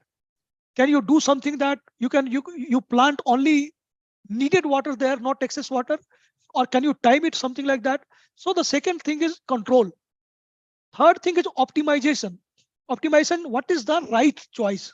What is the right dose of water, fertilizer, or anything? So this is also driven by IT. And last is automation, which is at the very high level, means you don't need to do anything, machine will do everything. Now, in our country, you know that we are at the very basic level of the monitoring part. So many part of our country is not even able to monitor it properly. However, as an agriculture professional, it is our duty to work in all these parts. So for the students, my recommendation will be that think about what is important in the agrarian ecosystem that needs to be monitored on a continuous basis, or maybe weekly basis or a monthly basis. Make a note of that. Think about what kind of technology can be applied there, and then find out what is there already in the market. Can you pull those technologies together and create some kind of a solution to the farmer? And so on for the control, that if you can monitor, how you can control, how you can optimize, and how you can automate. So this is the hierarchy of ICT maturity that you can think of. This is some detail about the monitoring system and all. So I will leave this presentation also with the organizer, and you can organizer, please, you may distribute it to all the participants, because I am just going to cover the high level things only. So very quickly, in ICT, you might have heard these terms like monitoring system, like GIS, satellite-based monitoring, or IoT-based monitoring. You must be hearing that AI-based yield estimation system, or maybe alert system. Weather alert we already have, that when it is going to rain, but can we create some kind of a alert system for pest, nutrient deficiency as well? So these are the solutions that you can think of. Getting into each of these solutions is very difficult, and we do not have time for that. But I would like to generate interest among the students and the various stakeholders in our agrarian ecosystem to think on this line and find out what more you need to know. And there are many ways to find more information on that. And if you find any gap information, my contact details will be there, and you can get in touch with me for any further information. Now let us quickly think about, is it just a kind of a gyan, or is it a real opportunity? So from the revenue perspective, you might be thinking that marginal farmer will not be able to afford, or maybe they will not be able to provide for any kind of IT solution. Maybe you are right, but my point is that it has to work both ways. So cost of IT solution also must go down. And at the same time, even if you have a decent solution, in our country, the beauty of our country is that the number is very huge. So even if you take about medium and large scale farmer, the number will be something like 78 lakhs or maybe 7.5 million. So that's a huge number. So don't be disheartened about that. Okay, your technology is good, but how many farmers will be able to afford it? If you segment and if you target your customer well, you will find even a premium customer. But you should always work on making your technology affordable to more and more farmers. This is the usual crop cycle that I don't need to discuss too much on. So my only point is that when you are thinking about using or creating any kind of a IT-based solution, you think about this agriculture cycle that we have at a very high level, from planning to input to pest management, harvest, and market. All these key area has a need of a lot of solution out there, and there are a lot of solution out there in the market. The only thing is that you need to think. If you want to develop, you think about where you want to develop. For example, do you want to create a system which can provide the right mix of the fertilizer, or do you want to develop a system for a predictive pest disease that you can predict? or do you want to reduce post-harvest loss by using some kind of information technology, or you want to create something that can provide a better market access to the farmer. So all these area needs a lot of IT solution. There are a lot of IT solution in the market that can be used. So you should keep in mind when you are using or planning to create some solution around this space. Now let us quickly look at the opportunity, how big this opportunity is. So the India total agriculture opportunity, if you think about, that is more than $176 billion. That's a very big number. But more important point is that we are growing at 32% CAGR. So this number is going to grow very huge. Our country has is a very big market. Out of the total agriculture opportunity, if you look at agriculture technology opportunity, even that is close to 25 billion right now. And this part is growing even faster. This part is growing even faster. So I think, let me see. Okay, so 32% CAGR that I talked about, that is basically agri-tech opportunity. So this $24 billion is growing at 32% every year. But what we have tapped so far? We have tapped so far only 200 million from the agri-tech. So there is a huge opportunity out there in the market that needs to be tapped. But is it very easy? Probably not. And what is the key reason? The key reason is that the technology and the farmer. In our country, farming is a way of life. So this is very closely intermingled with the social or maybe rural and social setting. So it is not like a over-the-counter product. So for anything that you plan for agriculture, it has to gel very well with the farming ecosystem. And I think I am also a startup. So I can say with a good amount of confidence that a startup have a very long way to go to actually understand the agriculture ecosystem of our country and the need and the composition of the country. And then you add to that the regional variability. So we need to do that. Now, information and communication technology, if you you think about what basically it does. So for example, if you are trying to create something, what will appeal to the farmer, or why should you work in this area, or why should you create some opportunity here? The first thing is that it has to do some kind of a cost saving. So a lot of IT products are there which is aimed at making a cost saving to the farmer. It is another story that right now the cost of IT solution itself is high and there is a less awareness among the farmer. So therefore farmer are not able to harness the cost saving to the extent that they wanted. But this is our responsibility to bring down the cost of technology. Also government's responsibility to create more awareness among the farmer to use the digital technology. Okay. And then more cost saving will be realized. Best quality output means can you avoid farmer from the pest attack or something, or bad weather or something. So better quality product, environmental friendly product, and empowerment to the farmer. Empowerment is also very important because farmer is not going to listen to you unless he feels that he is empowered.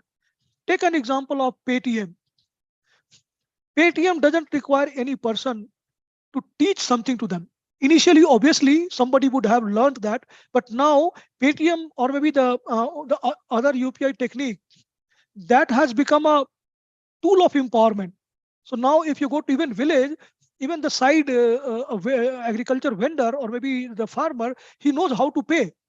So it has become empowerment. So any technology that you develop, don't think that you are creating something which will need someone to explain to the farmer always. No, you have to make your technology so user friendly that very soon it goes in the hand of farmer and it adds to their empowerment so that they feel empowered to use that technology and to do many things. Okay. Okay. Now this is my assessment. I may be wrong or maybe I may be right, but I see that it is possible to create at least 15 to 25% cost saving using information technology, and there can be revenue addition from 20 to 40% using technology. So basically, altogether, it is my assessment that if done honestly, the use of information technology should at least add 50% more from the income perspective to the farmer in a very short run. And when we say the cost saving and revenue, I am assuming that the production remains the same. So, but when you use the technology, production it starts increasing. So it is not like this saving will stop after first or second year. It will result into even higher production and all. So close to 50%, I think, right now at the moment what Indian agriculture is, up to 50% can be done through that. Now you must be thinking of what are the different solution and all. So I give you you can say the guru mantra or something. I am not a guru, but I would like to say a few things that will clear rest of the things very easily. One is that farmer centricity. So whatever you wanted to make, whatever solution or whatever service you wanted to create, if you make your service farmer centric, meaning if your solution or product connects with your farmer well, and if you are able to win the trust of the farmer, then this trust itself opens a large amount of revenue, or maybe the large number of revenue stream that you can capitalize on. So don't think about creating a solution in silo. You always think to keep farmer in the center whenever you are creating something. And the second thing, which is very important in India, is phygital model. So right now, given the digital penetration in the villages, and also the slightly limited penetration of smartphones in the villages, I think completely or absolutely digital solution may not be very suitable to the farmer right now. So if you are creating something which is absolutely digital, then probably adoption will be slightly delayed. So you should think about phygital model, which is combination of digital and having some kind of a physical on ground, or maybe some other kind of a presence. So physical could be you meeting farmer on the ground, or maybe even calling the farmer. That could also be. So we have to go through that step, the phygital and then digital. The different kind of offering that could be there in the market could be like AI-based advisory, artificial intelligence based advisory you can provide to the farmer. There are a lot of IoT-based solution, which I think the next speaker is going to deliberate on that. There you can, when you collect a lot of data, then you can create some kind of a data service of agriculture data. Then you can create something to smoothen the farmer's market linkage. And last but very important, and I would say that maybe many also some of you students group or even institutions, I would say they can participate, would be that creating the training and the capacity building, especially about use of the available information technology to the farmer, not only to the farmer, but also to the various stakeholder in the agrarian ecosystem, in the value chain. So not only farmer, but maybe the logistic, the warehousing, or the traders, or anyone. So there needs to be a lot of capacity building. Either institution can do, or maybe some of the students group can create some this kind of program. I will skip through this because all of you know something about that satellite image. You know that the drone you have seen. I mean, you know the applications that are there in the market. So I will not do that. Let me focus a little bit on the challenges that we are facing right now, and we should how can we think about overcoming these challenges. So first is that a small land holding. So a lot of the technology, individual farmer may be difficult to find how to use that. It may not be affordable. So that is one economic feasibility is one of the challenge, but this is both way. Farmer will try to take your product, but at the same time, there has to be a good amount of R&D, research and development, to reduce the cost of product and making it more affordable. Infrastructure challenges we have, but I think the government is doing good job in launching the 5G activity now. But even I think we as a country need to work on more and better connectivity, better internet connectivity. Low awareness is definitely there. So institution has a lot of work to do to make a farmer more aware of feasibly using the IT solution. There is a lack of R&D also. When I say lack of R&D, I would say that don't import the foreign country's product as it is. I would say that before launching it here, at least you try to tailor it to our, our country's own agrarian ecosystem.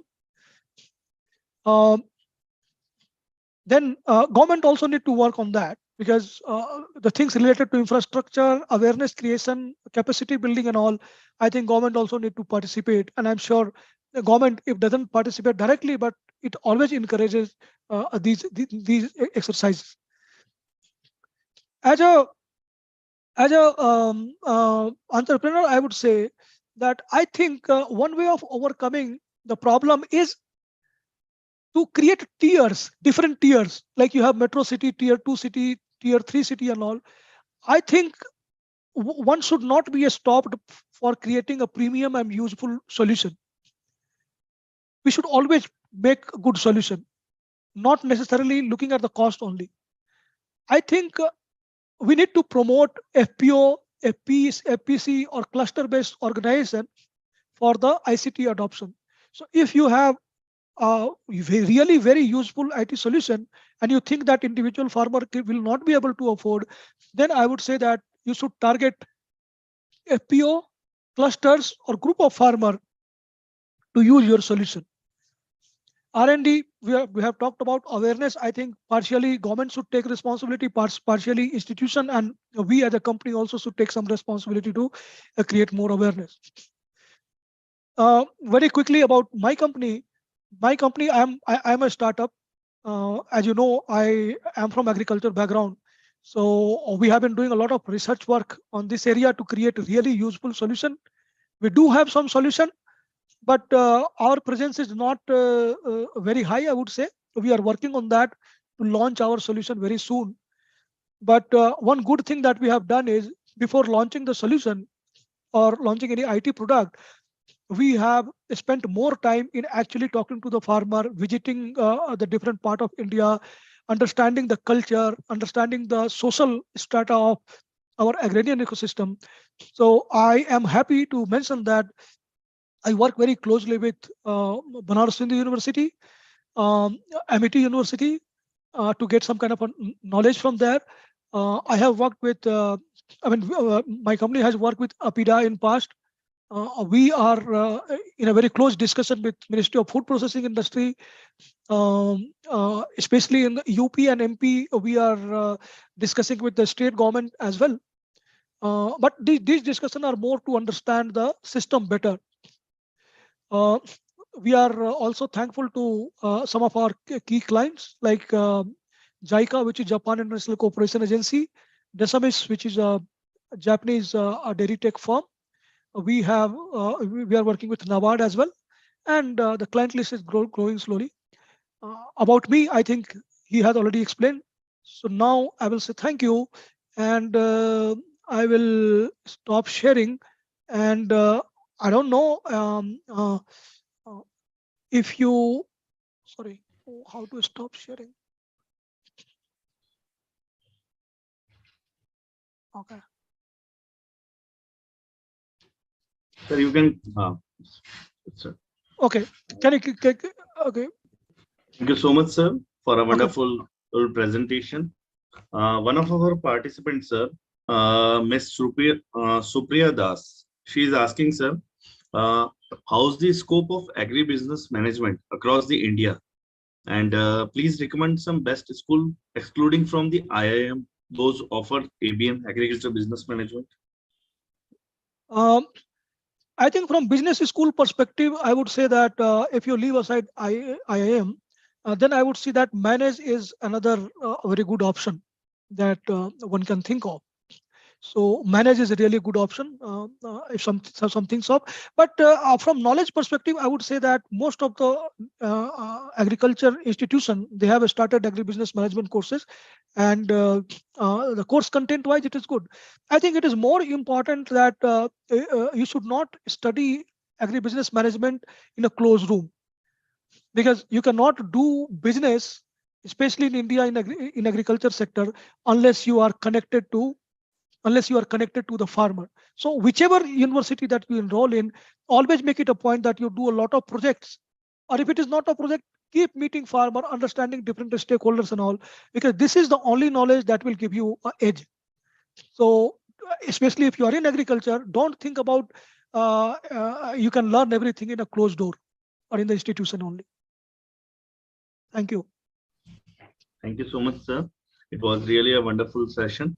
Now, as our next speaker, Mr. Ramandeep Singh has joined.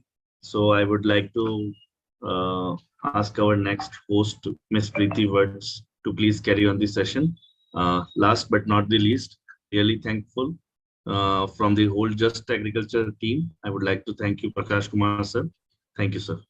And just one moment, you can share my PPT with the participant, and they can reach out to me any point of time. Thank you so much. Yes. Thank you so much. Preeti, over to you. Yes, sir. Thank you so much, sir. Hope I'm audible to everybody. A very good evening, everyone.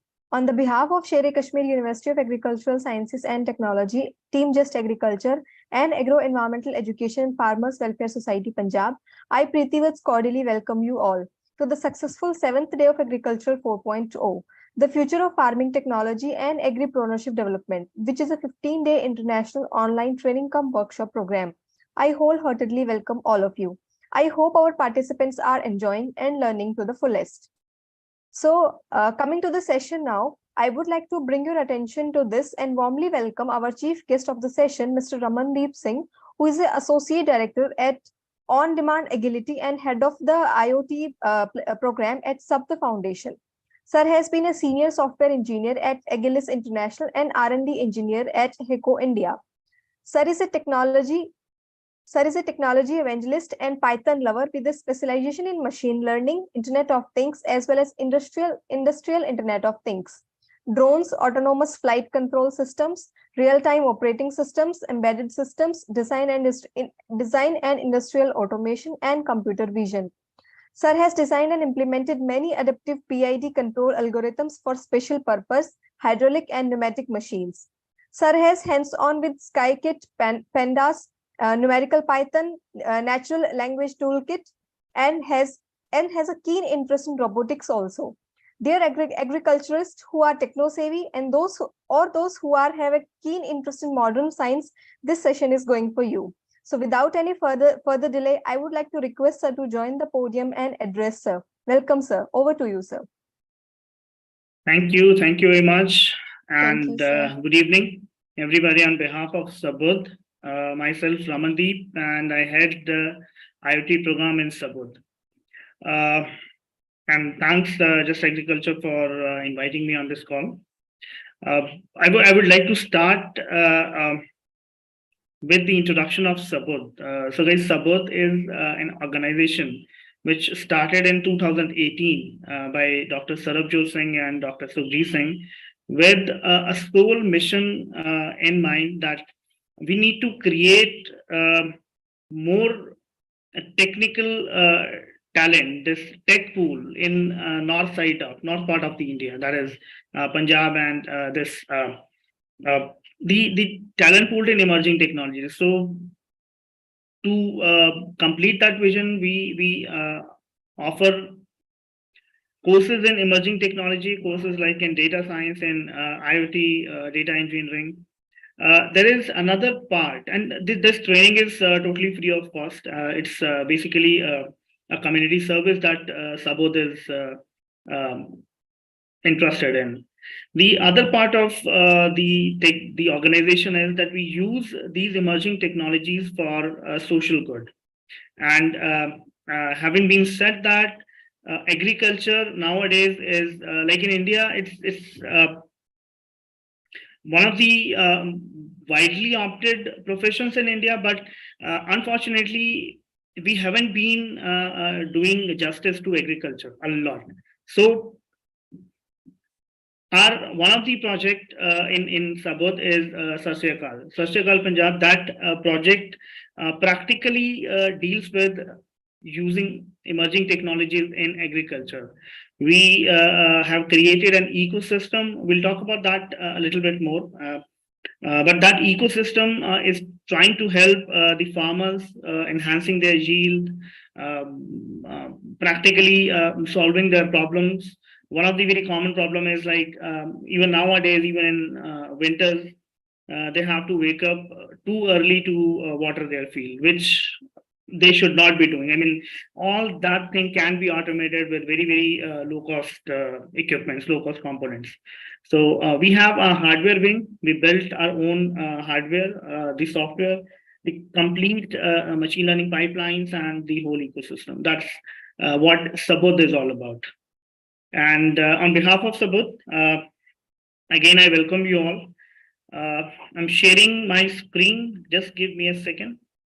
So we will start with the general introduction of IoT. What is IoT? And then we move towards how this IoT can be applied to agriculture and how are we using these emerging technology in agriculture and what benefit they bring to the table. Just give me a second. I'll be sharing my screen in a second.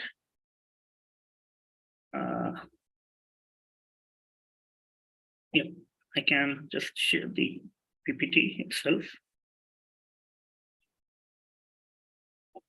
Okay, I hope it's visible to everybody. Yes, sir, it's visible, sir. Perfect. Okay. So, guys, talking about IoT. IoT stands for Internet of Things, and this is a buzzword in agriculture 4.0. This is like the most common word you guys be hearing nowadays. But what is IoT and why this is being such a high?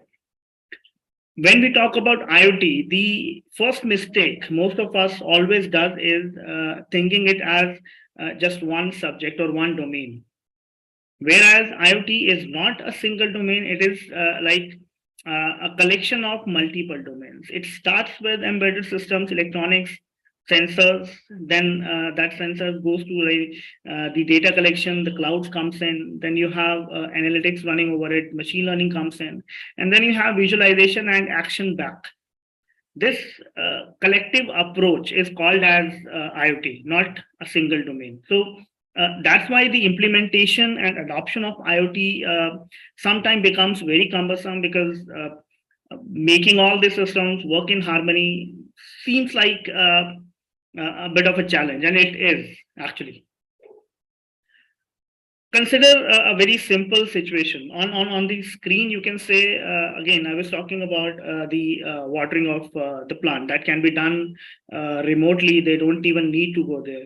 We can move one step ahead. So consider that you have moisture sensors deployed throughout your field. Those sensors are sending back the data to the system. And the system is analyzing and it is making sure that the soil is moist enough to water to give nutrition to your plant, and it's helping them rather than making a mess. So paddy, consider the paddy crop. You all know about the paddy crop. Paddy crop in our India, it's basically a flood irrigation crop. So the irrigation method which is used in paddy is basically the irrigation. So we flood the field, and according to the studies, it says that if your field is flooded up to the 5 centimeter of crop, it's healthy. Above that, it hampers your yield, it wastes the water, and that is a sort of a mess we are creating here. Given that we never measure that the the crop is submerged up to 5 centimeters. We have just an estimate, and sometimes it's 7 centimeters, sometimes it's 8 centimeters submerged under the water. I'm just talking about the paddy crop, not going further with that. So if we consider 1 hectare of area, and if we say that 1 centimeter water was wasted throughout that hectare area, we are talking about almost 100,000 liters of water. That is totally wasted. It is not being consumed by your crop at all. And our India, like in India, we have this water scarcity. So we should be thinking about the conservation. Now, if you have a way or a method of maintaining this edge, consider that you have deployed different sensors throughout the field, and with our current observation, current R&D, I can say that in 1 acre, you can easily use 6 or 7 nodes. That would be more than enough to give you the holistic view of your farm. 7 sensors, they can actually measure how much water is being irrigated to the field, or how much the water is being flooded to the field. And we can stop right there whenever we need it. Moreover, if you have considered the environmental data, you know that what is my dew point, it's lost lots of moisture already in the air. We don't need to water the plant that much. That will further further reduce the water conservation. So, is this making any sense to you guys? Hopefully it does. So guys, this is where, this is how the IoT is being used, and this is what IoT is. Considering that IoT is a collective effort, if we try to use just one single node might not be effective enough. But when these nodes combine their information, combine their collective information, and they send it to the analytics program, that analytics program has enough data to picture your field, to figure out is there anything wrong happening inside the field, or you need some attention. That kind of information can be extracted out of these IoT sensors. I'm just giving you a very small example, and the field of IoT in agri-tech is a very enormous field. We'll talk about that a little bit more. But I hope you guys got the idea what IoT is. And when I say that IoT is not a single domain, it does make sense. Okay. Practically, IoT has a few different components I've just explained, given that the IoT can be applied to multiple fields. Fast data processing, yes, because there are specific protocols which were built for IoT communication only, which requires very less power, which requires very less data to be shared, though data processing is pretty fast. You have a temporal data which can give you your crop cycle estimations, your harvesting estimations. All these things can be evaluated based on these temporal data. It has a communication component, definitely. These fields need to communicate. So when we talk about these communication protocols, different type of topologies can be used. One of them can be like every node is connected to the internet directly. For example, a node with a GSM modem and the SIM in it can directly send data to the cloud, which becomes like very easy to deploy, easy to maintain, but it is not cost effective. To make them cost effective, what we generally use is we have a hub. So IoT has two major components. One is hub and the other is node. Hub is basically a sort of gateway. Consider the router inside your home. That is very analogous to hub. And node are your connected devices. For example, your mobile phone, your laptop, your computer system. or any other smart device that is connected to internet or connected to the router, it acts as a node. So that's how the node and hub interact with each other. For example, if every device is connected to internet, your mobile device can be an example of both. If you are using it through a router, if you are connected to a Wi-Fi router, then the topology becomes node to hub and hub to internet, because hub is your gateway.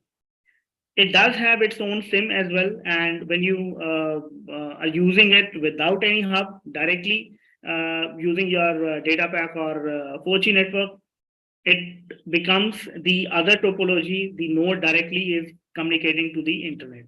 But we all know that that constraint is again power hungry. It is not cost effective.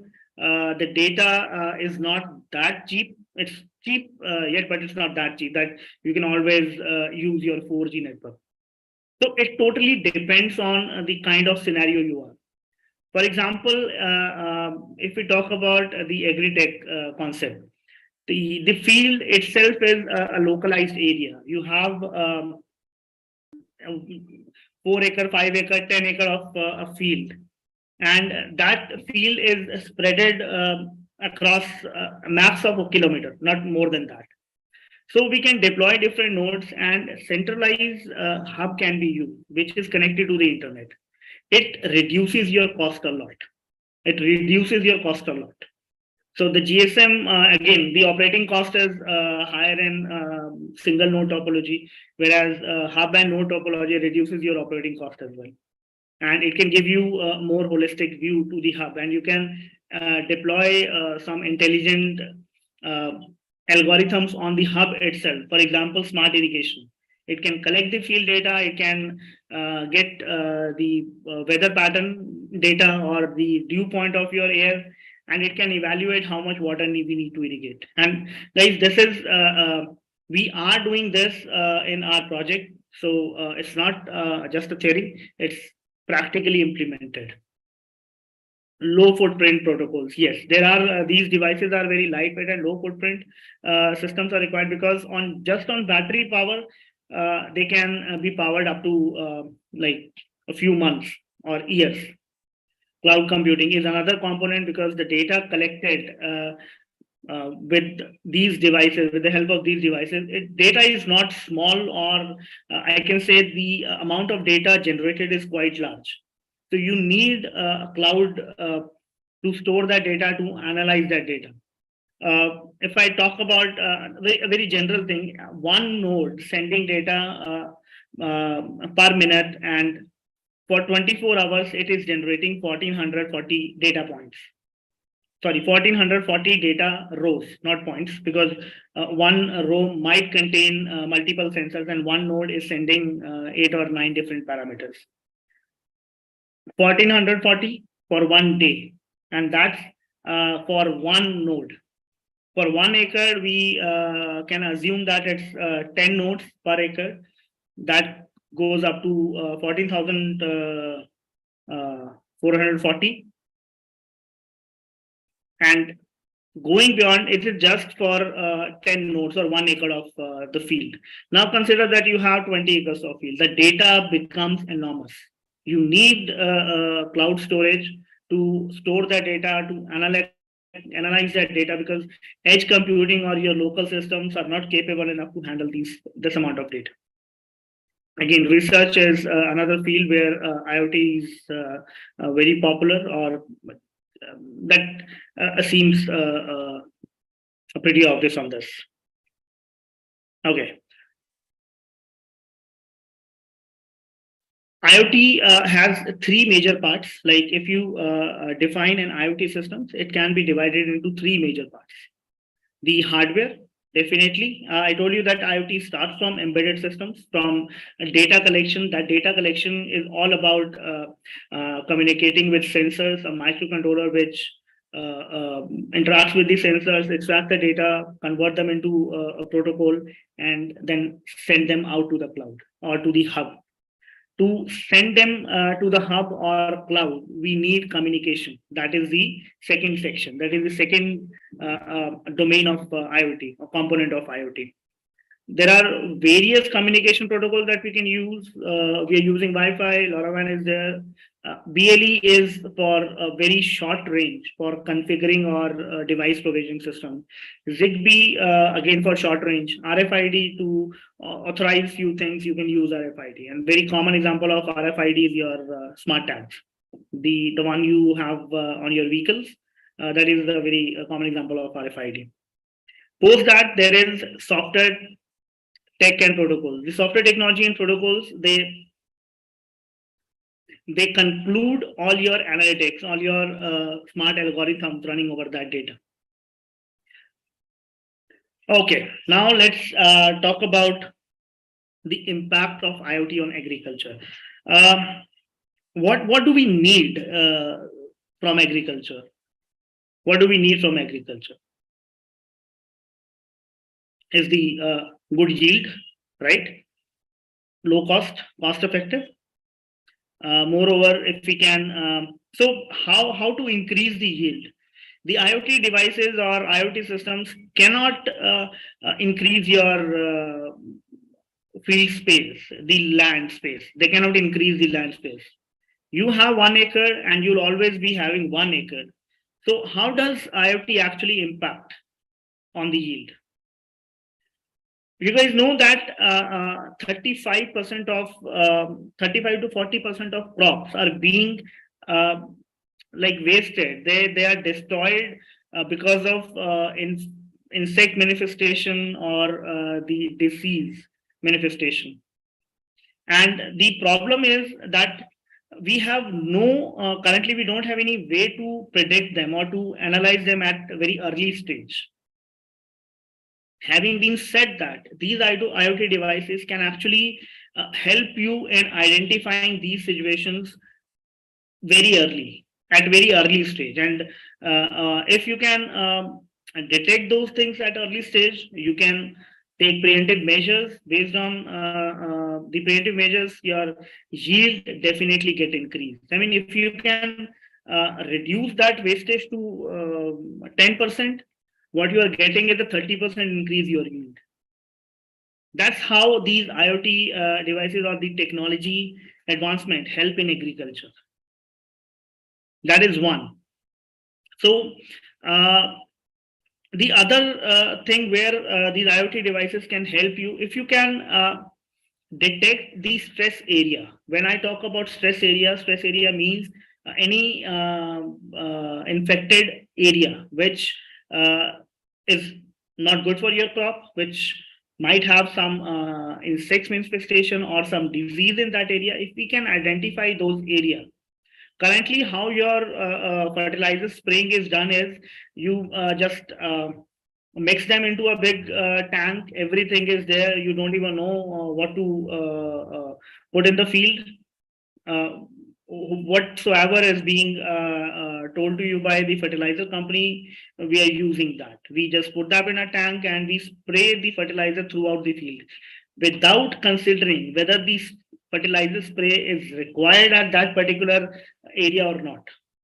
So if we can identify these stress areas where the fertilizer spraying is required, we can just spray that area, reducing our fertilizer cost, environmental well-being will be there.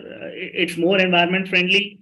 So, okay, just to give you a small idea how these practices actually affect the other part of the environment is, we are running a sort of a small pilot program in Punjab only, where we have deployed some sensors on these huge water tanks, the reservoirs that supply water to the village.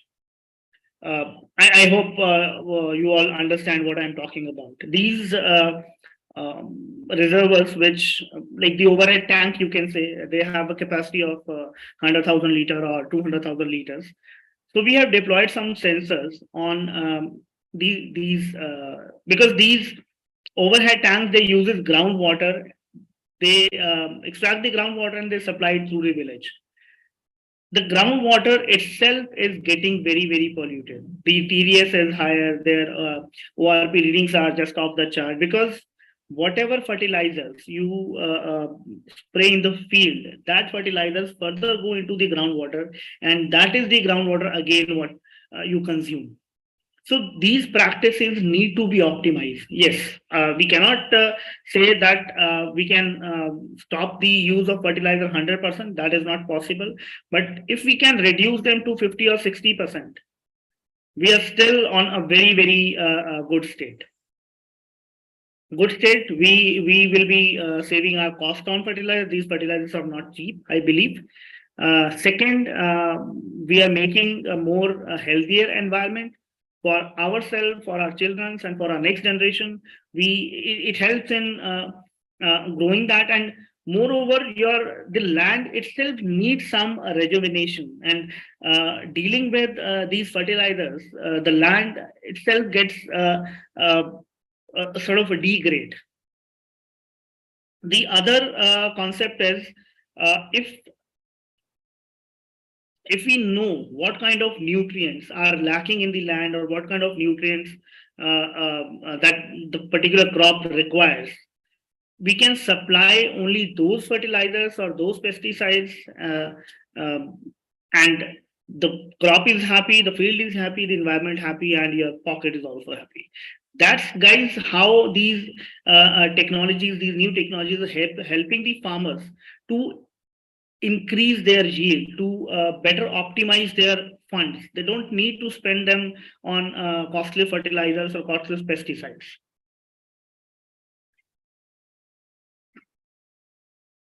Perfect. Let's move on to the next one. So again, guys, I guess this we have already covered. So how this, let's talk about this SSA Punjab project, what this SSA Punjab project is. This is basically one of our major projects in Sabod. I told you that this is basically an ecosystem. The ecosystem by which we connect farmers to the farmers, we connect farmers to other equipment manufacturers, we connect farmers to the agriculture experts. The farmer can actually click a picture, it can send to the network, and the experts can tell him if it is a disease, if he needs to take any preventive measure for that, or it's because for example, you see an insect on your crop, and you don't have any idea about that insect. But sometimes these insects are very useful for the crop, because they excrete some nutrients to the soil, which further is being consumed by your crop. So there are few insects which are healthier as well. You can't kill all the insects. That will be even disastrous. But you are not aware of what kind of insects are good and what kind of insects are bad for your crop. So it's better to talk to an expert. But how are you going to talk to an expert? This ecosystem gives you the flexibility of clicking the picture, sending to the network. There is like a whole a bench of experts already associated with them. Nowadays, mobile is your play area. You can, if anything can be done on your mobile, why you want to pay for it, or why do you want to hire services for this? Click a picture, send it to the network. The experts are already on the network. They can tell you whether you need to take any action or you are good. The another problem what comes with these is like these farmers are not very tech savvy. Not every farmer is tech savvy. The farmers are getting into the tech field. More educated and young blood is getting into the agriculture, but the major chunk is not very tech savvy. So this ecosystem does have a sort of a Punjabi language translator as well, which is built by Sabud only. And that's why I told you that this is one of the major projects in Sabud, because it has multiple faces. The topology that we are using in the IoT area is we deploy different nodes, and there is a centralized hub that that hub is connected to your irrigation pump. It is connected to internet as well. Like there's a GSM modem connected to the hub, which can send data back to the cloud. That is the topology we are using, and a lightweight protocol is being implemented. The node to hub communication is again wireless, and multiple nodes can connect to the hub at the same time. And there are 8 different parameters that we are collecting using the node. The hyperlocal weather station is it extracts, or it tells you the temperature of the environment. It tells you what is the humidity in the environment, the barometric pressure, at which altitude you are currently associated, and what is its location. It marks the GPS location as well. It has ambient light temperature, like how much sunlight or how much white light is that plant is getting at the throughout the area or throughout the day. Then it has some gas sensors which can evaluate your anomalies inside your field.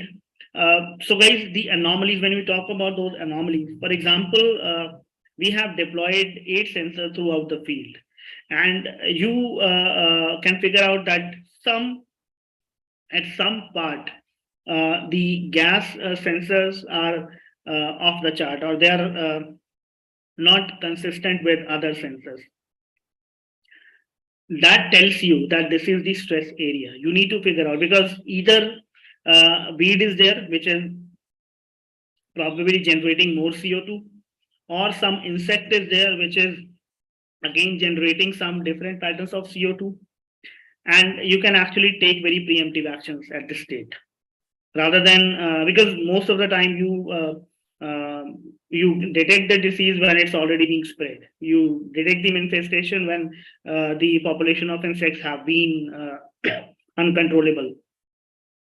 So controlling all that can be done throughout these nodes. Now we talk about yes, again, this is what our current architecture is.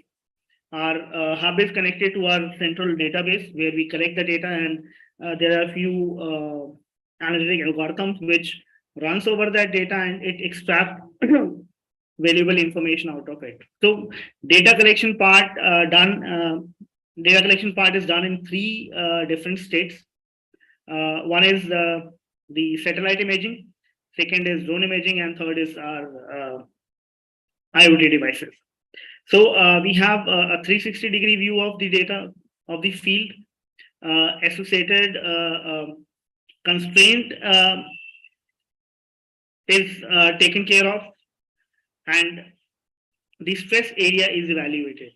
Like clubbing data from all 3 inputs, a stress map is created. That stress map can tell the farmer that something is being not right on the farm is particular that state. You need to visit that state, and you need to take care of it. And that what it need to take care of can be done through the expert advice as well. So this was this is the basic architecture that we are using. Again, I explained that the topology is multiple nodes and single hub. That hub connected to the cloud, and cloud further connected to the database. And these are the parameters that currently we are collecting. The soil temperature, soil moisture, this is the environment temperature, then pressure, humidity, VOC, CO2, and lux. These 8 parameters can tell you a lot about your field, what's happening on your field, and whether your field is in a good health or not. Talking about the health of the soil. I hope all of you know about the health card scheme of the government.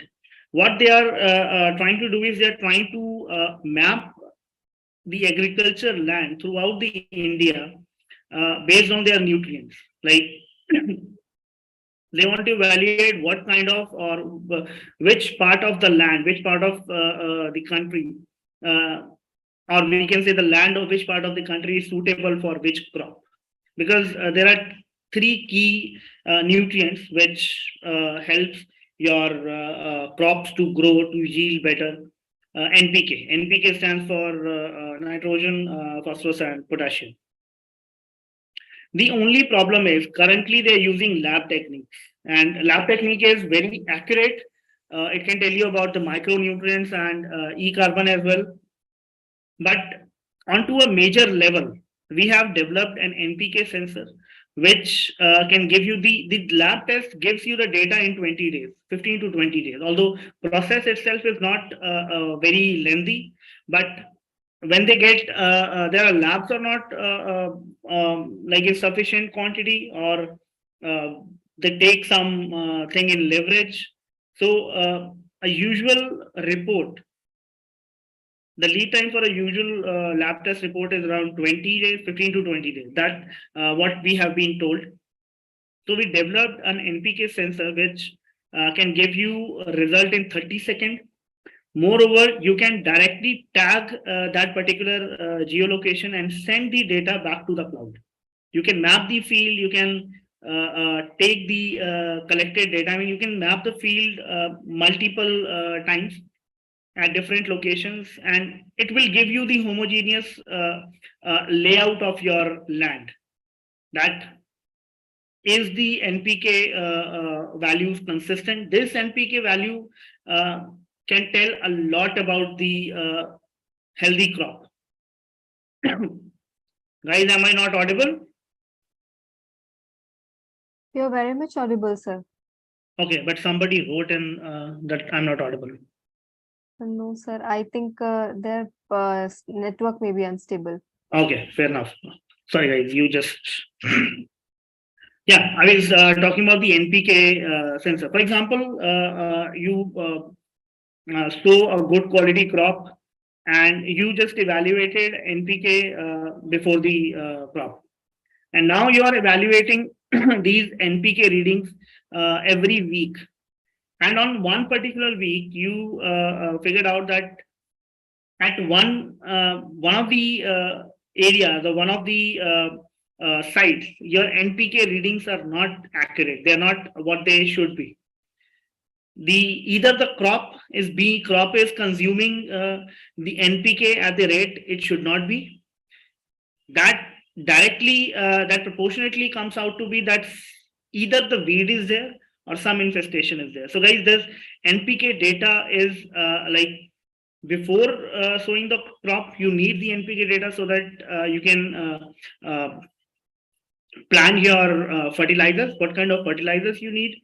And sometimes we put the fertilizer, we said, put the potassium, put the phosphorus in it, or put nitrogen because it helps in crop to grow. But some crop does not even need nitrogen. And if it has enough nitrogen in the crop itself, then you don't need to put any fertilizers. You can save on your fertilizers. If you are putting more nitrogen than it's required, it will hamper your crop yield only. So this is another area which can help the farmer. So the major problem is that these things are out of reach of the farmers. Our idea is to train the farmers as well, and the adoption of this. I mean, I know one of the question definitely is going to be how you see the adoption of this technology. So guys, I can tell you at the very beginning of it that adoption is not that easy. We need to train our farmers. We need to set up different programs, just like you guys are doing this Just Agriculture. We need to adopt new technologies. Otherwise, nothing's going to get changed. Okay, we'll talk about that later. So, how this IoT can be built in a sustainable way. the major part of these stuff. How? Because not every farmer, this one single node costs you somewhere around, like if you talk about a full-fledged node with every sensor on it, it costs you around 5,000 rupees per node. Talking about 1 acre of area, it's going to cost you around 50,000. The cost of hub is another few thousands. The bigger the area, more nodes are required, and the maintenance itself is also required. What we have done here is that these nodes are built in a fashion, in such a way that you don't need a full-fledged node every time. For example, I can clip off CO2 sensors. I can place my CO2 sensor on the corners or on the edges itself, because whatever is going throughout the field is going through the corners only. So I can get the exact data there. I can mix match these sensors. I can reduce the cost, make it more sustainable, more affordable to the farmers. Because again, technology is not cheap. At least it's not that cheap that we can give it a free, or we still don't see any sort of subsidized concept from government as well. Maybe they are planning something, but as of now, I don't know about those stuff. So, guys, the future scope, how we can enhance our reach. Currently, the only concept of reducing this is, rather than deploying these things onto a field or every farmer could afford it, it's better if you can create an enterprise out of every village. They can collectively invest in it. We can train these farmers in a collective manner. They should be the one taking care of it. They should be the one maintaining it. They should be the owner of the data. And that's how you can build a complete system, complete adoption of this IoT stuff. Guys, I hope that makes sense to you. And I would rest the stuff here, and we can talk about the questions. Anybody having any? Thank you so much, sir. Thank you for such a wonderful and insightful session. In this digital world, yes, our farmers should also become digital and use this technology. Actually, you could aware all of us about IoT in a very elaborative way. Without any doubts, we have enjoyed and learned from this, sir. So with your permission, I had few questions to ask that our participants also asked. And I request all our participants that chat box is enabled. So if anybody has some question, you can put in chat box. So my first question is, how much is the accuracy of these sensors? Like we are watering and we are also monitoring stress. So how much is the accuracy of these kind of sensors, sir? Okay. So I can tell you that these sensors are very accurate, and you have different sensors. Like for each parameter, we have different sensors. For example, if I just need to evaluate my moisture content, I can use a capacitive one, I can use a resistive one, I can use probes as well. If I need to evaluate like the flood irrigation stuff, the sensor is totally different, and it can give you the level every for every 5 centimeters. Oh, sorry, 5 millimeters, not centimeters. So there is a different sensor for different condition, different scenario, and these sensors are pretty accurate. So reading that sensors, getting the good readings itself is the part of IoT domain only. So you have to pre-process the data on the microcontroller only, and then only you can use these readings. But they are pretty accurate. Yes, sir. Thank you, sir.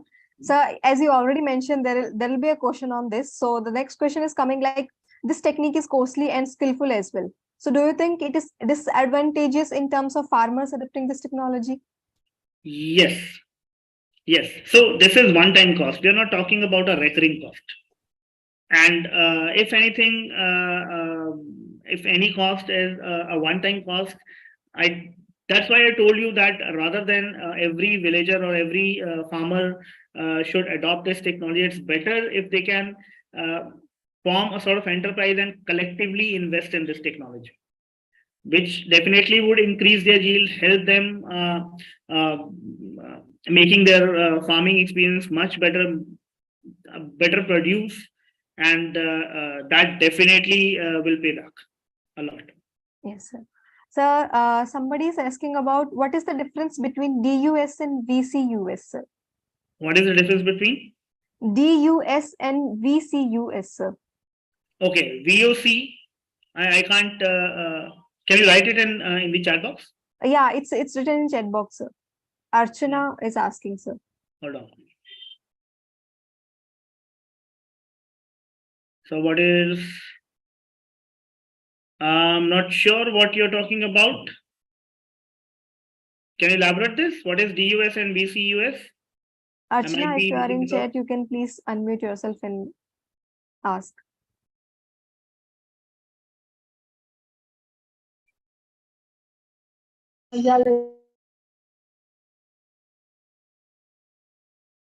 Okay. Yeah, Archana, please go ahead. Hello, sir. Yeah. Yes, sir. Sir, value for cultivation use and stability testing.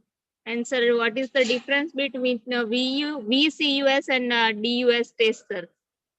I still can't get. It's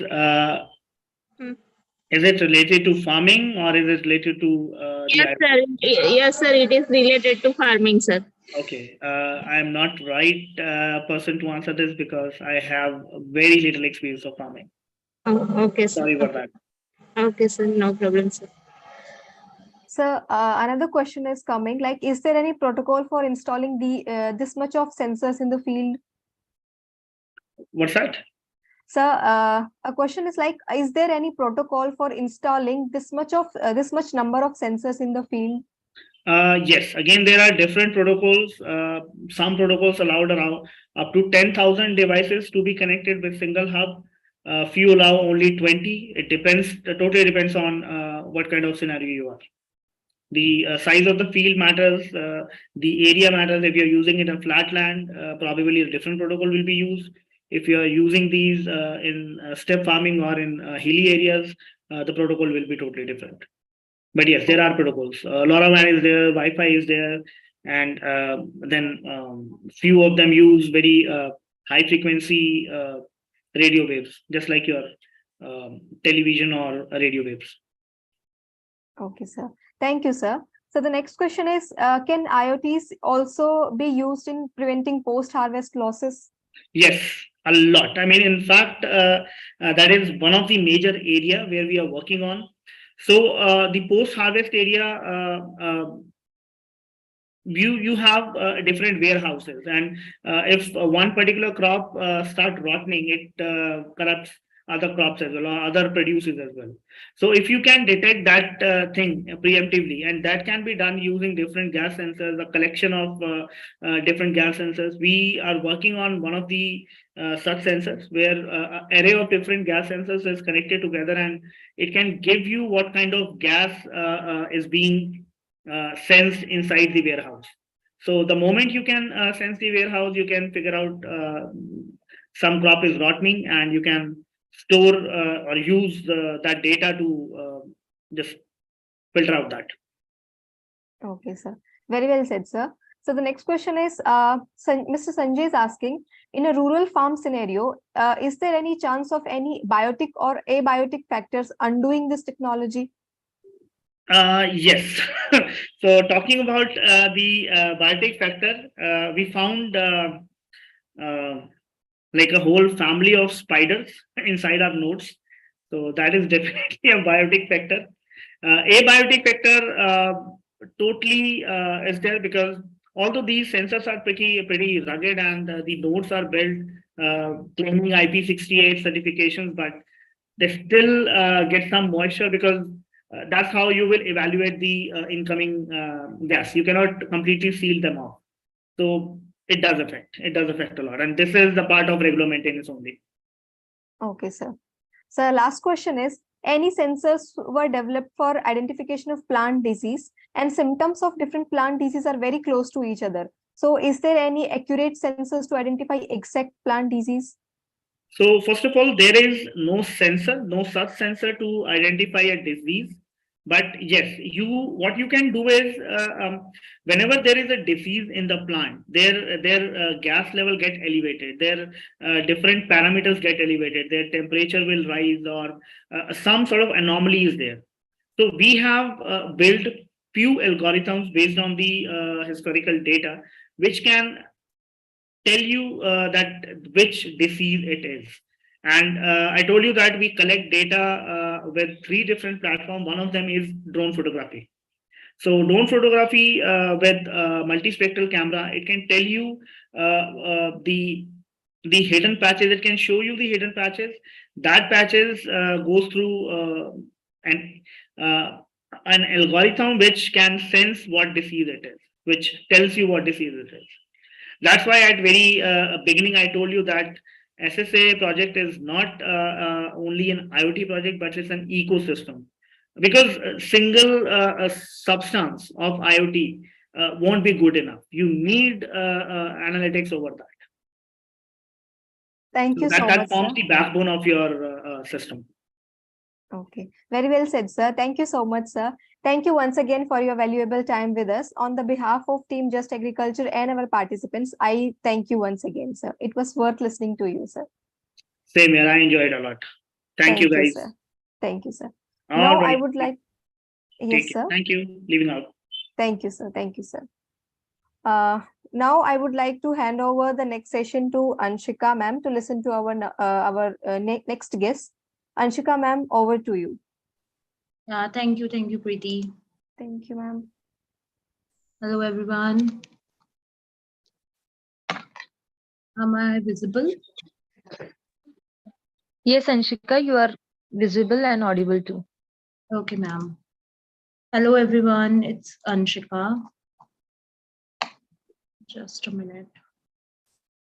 Hi, a very good evening to everyone. On behalf of Sher-e-Kashmir University of Agriculture, Sciences and Technology, Team Just Agriculture and Agro-Environmental Education and Farmers Welfare Society, Punjab, I, Anshika Kamboj, cordially welcomes you all to the 7th day of Agriculture 4.0, the future of farming technologies and agro-entrepreneurship development, which is 15-day international online training cum workshop.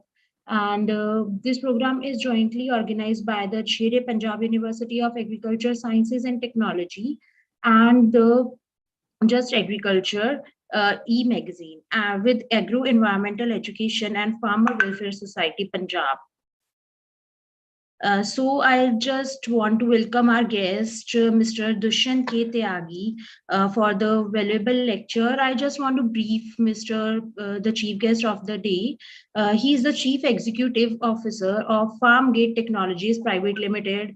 Dushyant K. Tyagi is a postgraduate in agriculture from prestigious JB Pant University of Agriculture and Technology, Pantnagar. He has 3 decades of experience in agriculture business and spanning from agri inputs, post-harvest marketing, fresh food retails, food processing, and agri-tech to startup monitoring. Thank you, sir, for joining us. Over to you, sir. Yeah, Anshika, good evening, everyone.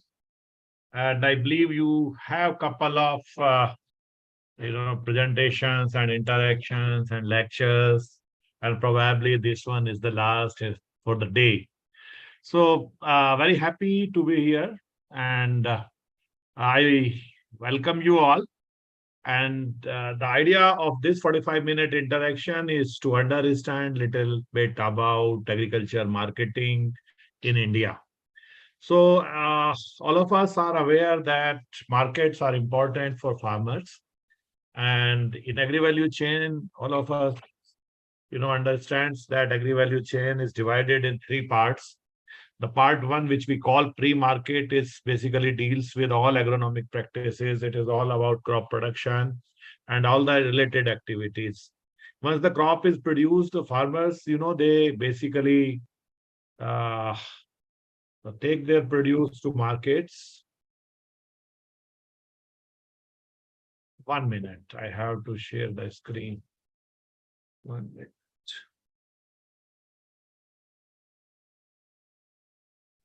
I don't See my presentation here. 1 minute.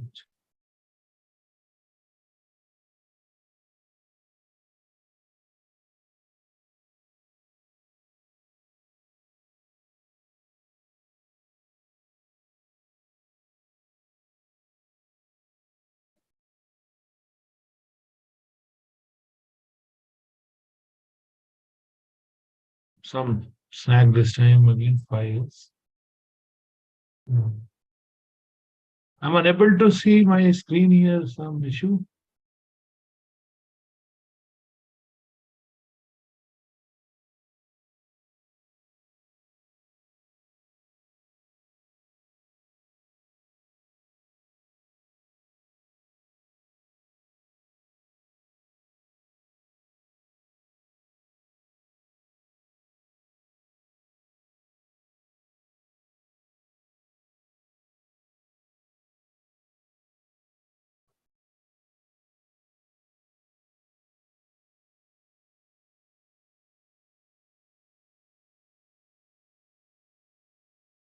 Anshika, Yes, my sir. presentation is open or not? No, sir, it's not visible. I'm also little bit high. Yes. Okay. You can just share on the share screen. Okay. Yeah, now it's Is, visible. is this visible now? Yeah, sir. Now it's visible. Okay. So yes, I was talking, sorry for the disruption. So markets are important for farmer, and these are the places where basically the entire effort of, the crop cycle converts into the realization for them. So we will try to understand how, agriculture markets are placed in the country and what is the importance of markets and how going forward, we have heard a lot about, farm to fork. But farm to fork was relevant perhaps, maybe 20 years back when, country was in a quest of, growing more, growing better and growing, increasing our crop baskets. But now the time has come when really we need to reverse the pyramid, and farmers are basically required to think and informed about the crops, about the markets, even before they take a decision to which crop to grow and how much area is to be assigned to the different crops in a cropping season, because markets are important. So this is our belief. I come from a group called Nagarjuna group. It is a 45-year-old agriculture group based at Hyderabad. And we are into plant nutrition. That means, fertilizer productions, both bulk and as well as specialty fertilizers and crop specific, stage specific fertilizers. So group is into plant nutrition, group is into plant protection, group is into water management, micro irrigation. Group is also, active, quite active since 1999 in the field of agri-tech, agriculture technology. So all put together, we have 5 companies. These companies basically serve the entire agri value chain. So at Nagarjuna, our fundamental belief is, agriculture, production, and markets are the backbone of all economies. So food is important for any human being. Food is important for any type of life.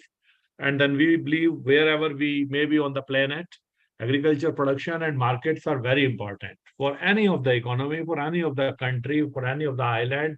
These agriculture production, and wherever these productions are sold, wherever these productions are processed, wherever, the value is added to agriculture production, they are the backbone of economies for any country. I hope that I'm not going too fast. But the peculiar thing, is these are most profitable, and the agriculture production and markets are most profitable in the countries, in the geographies where the visibility and choices are made the key features. So what I'm trying to tell you, wherever you go on this planet, agriculture is important because food is important. When agriculture is important, agriculture markets are important. And these agriculture production and markets, they are most predictable and profitable for the farmers in the geographies, in the countries, wherever visibility and choice are given in enough quantum to the farmers, to the users, to the producers, as well as to the consumers. I hope I'm clear. So means agriculture markets are necessarily need to be in the center of economies, and it is our responsibility. It is the responsibility of the society. It is the responsibility of that country. It is the responsibility of its citizen that they make these markets better transparent, and they should provide more choices for the producers and more choices for the consumers to consume more. So these are the mature agriculture markets. So this is a quick agenda which we will go through in today's presentation, today's interaction. So like I said, the time has come, it's not about farm to fork. It is about fork to farm. Farm need to grow whatever fork need, whatever market needs. If there is a disconnect between, the farmer's production and market demand, definitely that has a bearing on farmer's income.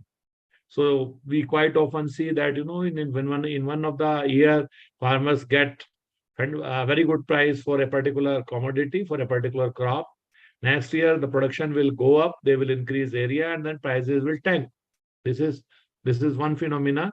The other phenomena which we quite frequently witnesses is there will be a overproduction in one part of the country, and at the same time there is an underproduction in some other part of the country. So in one part of the country, farmers are getting less for their commodity because they have produced more.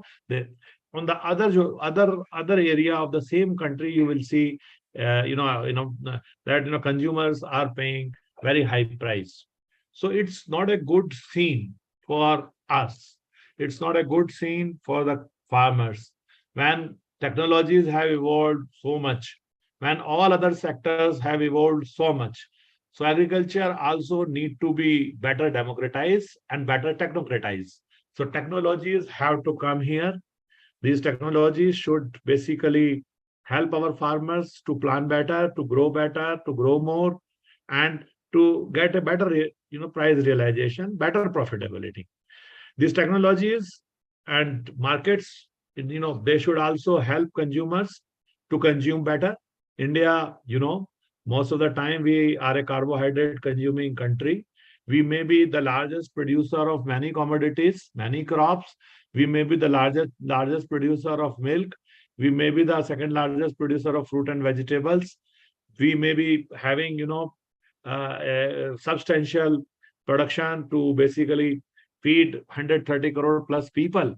But look at your per capita availability. Average Indian does not have sufficient proteins, sufficient fats, and the requisite balanced diet. Because even after having, second largest parcel of cultivable land and a very high density, very high intensity crop rotations. So country, as such a country, we are self-sufficient. There is no second doubt on it for most of our food requirement. But on the second side, if you look at it, our people, our country man on an average household is not getting enough of calories, and on the top of it, not the kind of a balanced food is required. So it's important to understand the demand, and then we go back to farmers for production. So production to market driven, this is the theme going forward for next 25 years.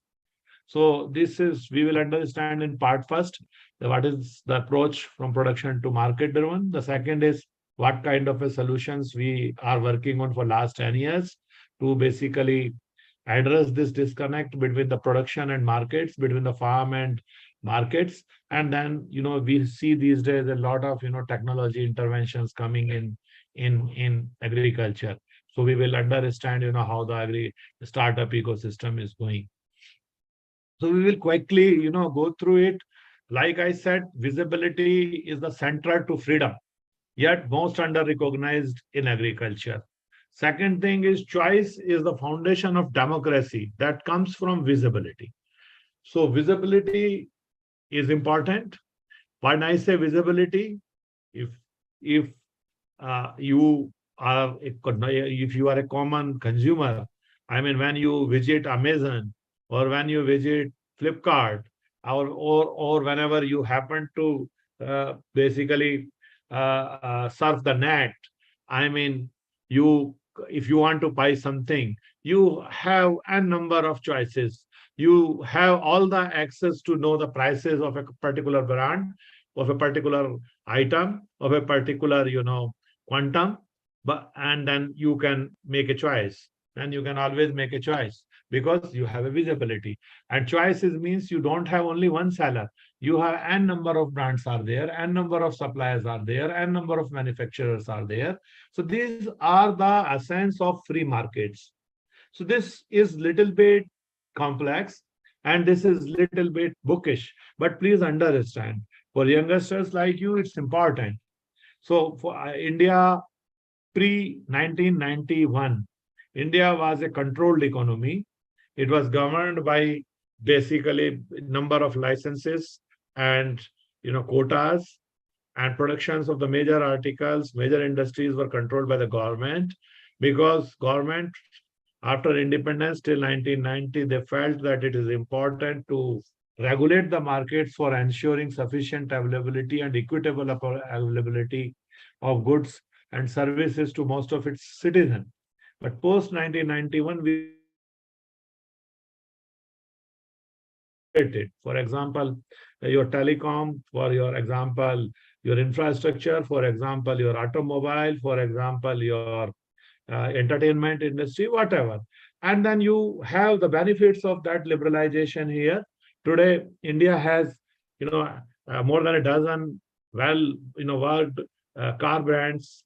You have the most affordable data in the planet, on the globe. No country you will find, such a cheap, such an affordable internet, such an affordable, telecommunication. So all those benefits of free markets could not come to the agriculture. So because in 1990, our problems were different. We just wanted to have more employment. We wanted to create more jobs. We just wanted to move ahead with the times. So, and by that time, we were having sufficient food to support our population.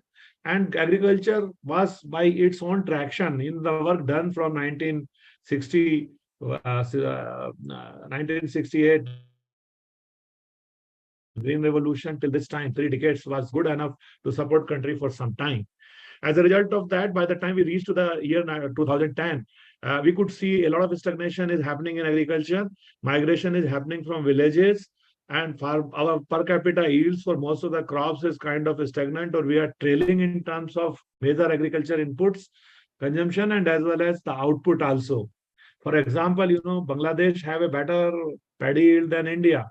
For example, at one point of time, Pakistan was having a better cotton yield than India. And this is the case in many of the cases, many of the crops. So why that all has happened? Because we somehow could not increase the choices and visibility for our farmers. So after 2010, country basically started working on it. And then the thought came into the air that yes, this is the time when agriculture should also be liberalized, and agriculture should also be, investment attractive, so that private players can come here, they can make investments, and they can turn around the things. So this was the background. Agriculture in India, you must be being, from the agriculture background, you must be knowing all this strengths. India has a beautiful biodiversity. We have more than 150 agroclimatic zones, and India is a unique country, where you can grow anything. You have this facility of having 3 crops. Nowhere you will find such a diversity. India is blessed with diversities by its design. It's ethnic its ethnic diversity, its biodiversity, its thought biodiversity. India is a diverse country in terms of everything. So it's a I would say we are very, very fortunate. We have one of the largest patch of cultivable land. We have very for crops. And yes, India has a very strong and robust research and extension systems. The second thing, the problem, and which is opportunity also. India is an ever-growing country in terms of population. So that when you have an increment in population, your holding size will decrease. So you have this problem of ever diminishing holding size. So fragmentation of land, fragmentation of holdings. India is a country of marginal farmers. That is one of the challenge. On the other hand, this ever-increasing population has converted us into one of the very strong demand engine globally. China, they are responsible for more than 60% of the global demand for various goods and services. So wherever you will have demand, automatically to suffice that demand, you need production. And when you have production, then you will generate more employment. So the whole cycle basically is fueled by consumption. You consume more, you manufacture and produce more, and then you generate more employment and you generate more value for your people. So it's again both. So when we are talking about what kind of challenges we have as a country, so fragmentation of land is one. Technology, so far we have understood technology in agriculture is all about crop production. So, but yes, biological sciences and electronics and mechanical sciences, everywhere they are in other sectors, they are hybridizing with each other and they are helping each other to move forward. For example, it was earlier, maybe 5-7 years back, if one has to test, your blood glucose level, give a sample, and then perhaps by evening or maybe the next day you will get the test result. Today, with the help of electronics, with the help of that chip, you can test your blood sugar within no time. So this is an example where biological sciences and electronics are hybridizing with each other. They are complementing with each other to solve complex problems. So this thing, where typical, technology and biological sciences, when they come together, they are basically are expected to solve many of our problems. So technology input is to be increased here. Unsustainable water management. We know we waste a lot of water in this country. Flood irrigation is no way. It's not good. It's by many means, and it affects your input use efficiency also. And infrastructure. Yes, we really need a primary infrastructure. We don't have at all the kind of a primary and secondary infrastructure is required to add value to whatever production we are getting in our hands. For example, we are very poor in post-harvest management. We waste close to 35% of our produce, 35% of our production, which is almost equivalent to the food requirement of entire Africa. So as a country, we are wasting a lot of efforts and investment made by our farmers. And we really need to work a lot in this field so that we can again help our poor to consume more, to have good food. So opportunities, like I said, in most of the crops, we still have a lot of headroom to increase per unit of land, production. And we have a lot of headroom to improve our quality, produce quality also. If we look at India today, for example, Apple, whatever quantum we produce, we are importing almost matching the quantum now. Where is the need to import apples in a country like India, where you have beautiful Himalayas and a lot of agroclimatic regions, to support apple production?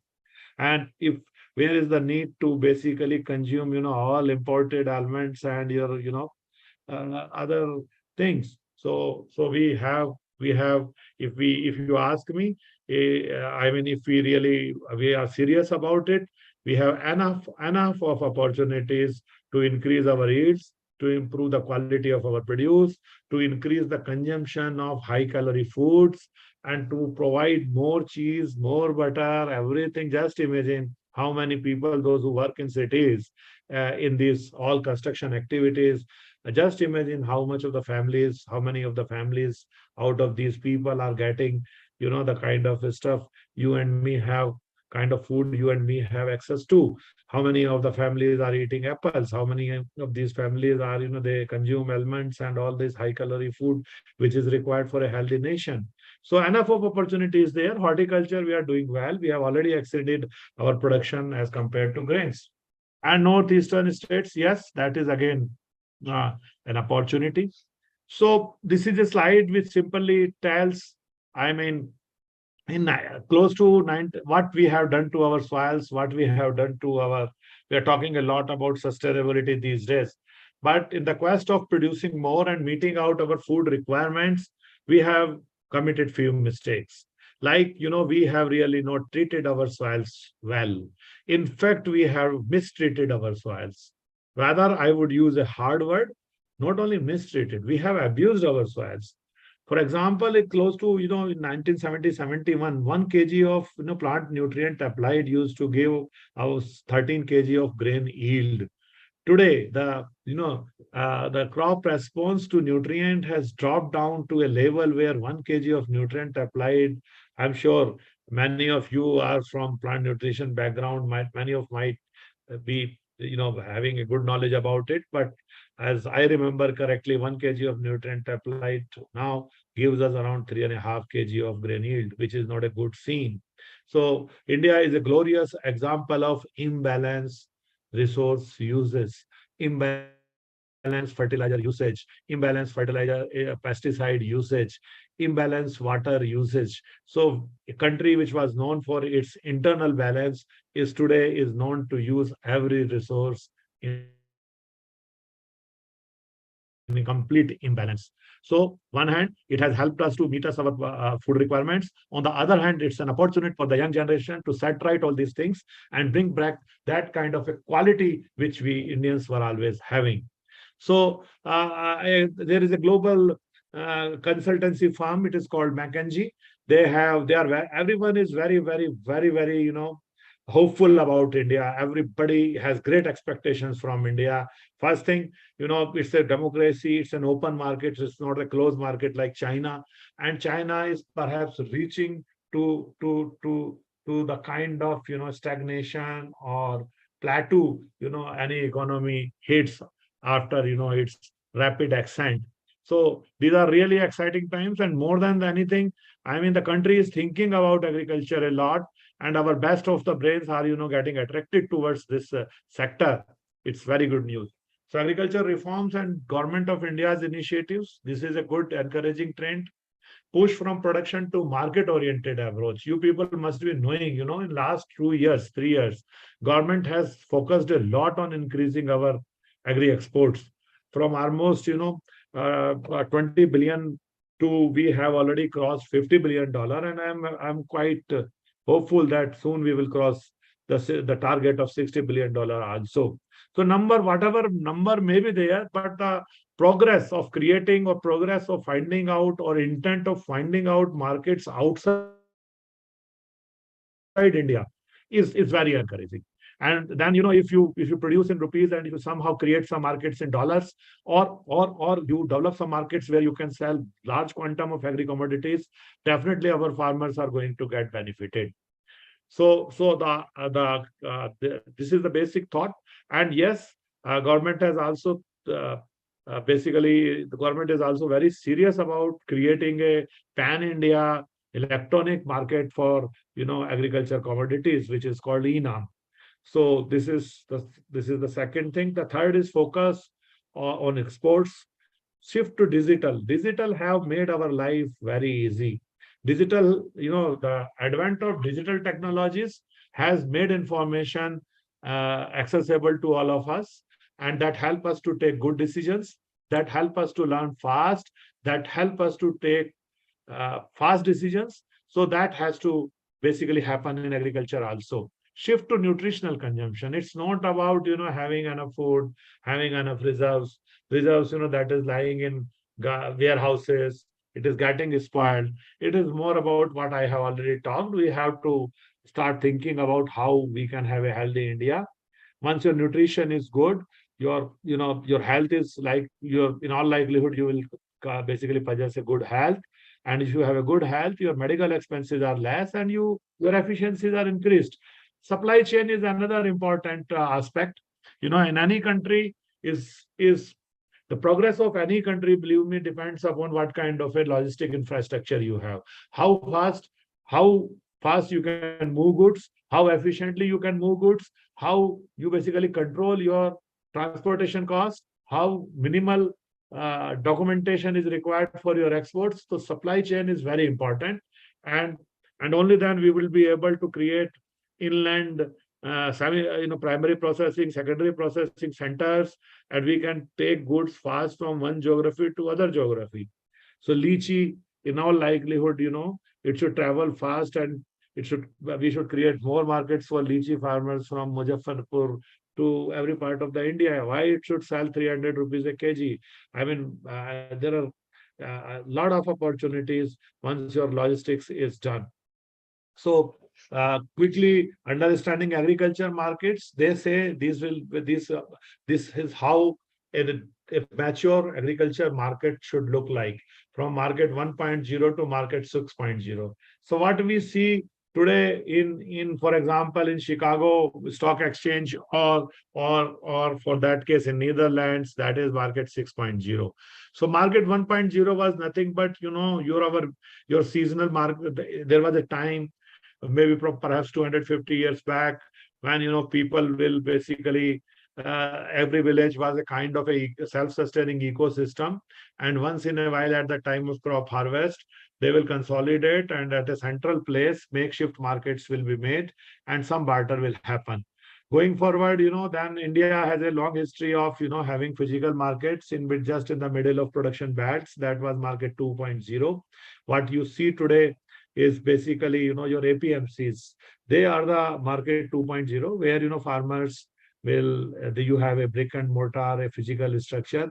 Farmers will bring their produce, and inside the markets you will find the traders, those who basically procure these produce, and inside those markets you will also find out some input sellers and some primary grading, cleaning facilities, and the goods are forwarded either to warehouses or to food processing units or to other markets of the country. So the generation 3 markets are supposed to be the markets those who have been digitized. Means you have an agriculture market, a physical agriculture market, and everything inside this market is digitized. All activities inside this market is digitized, so that you can have a visibility of the entire arrivals, of the price movements, and of the bidding, buying, selling, in and out of agriculture commodities. So these kind of the markets were established in 80s and 90s, and even before that in Europe and America, where you will find very large electronic auction houses, large screens, and all the arrivals are basically captured there, and you can see the bidding. If you have to be present there. So they were the market 3.0. Market 4.0 is, all these digitized markets when they are integrated with each other, and one can see the price movement of a commodity across a cluster of markets. For example, cotton belt in Punjab, Malwa. So if you have 57 markets there, and all these 57 markets are digitized and integrated with each other, so that any farmer, any buyer or seller can see the price movement and arrivals in real time. Those are the market 4.0. Going forward, when we say, going forward, you really need to have smart markets. The smart markets are like, your today's Amazon, where you try to find out something of your choice and something of your liking, and the portal helps you to make choice. Portal helps you to make a buying decision or selling decision. That is known as market 4.0. And these market 4.0, they are also basically enabled with finance. For example, if I goes to Amazon, I basically select I wanted to buy a large LCD of 70-inch. So I have 20 choices. Then finally I make certain choice. Once the choice is done, now I don't have money. So some manufacturer has to come and he need to tell me, okay, I will give you 12 EMI or I will give you 20 EMI. So that is known as transaction enablement.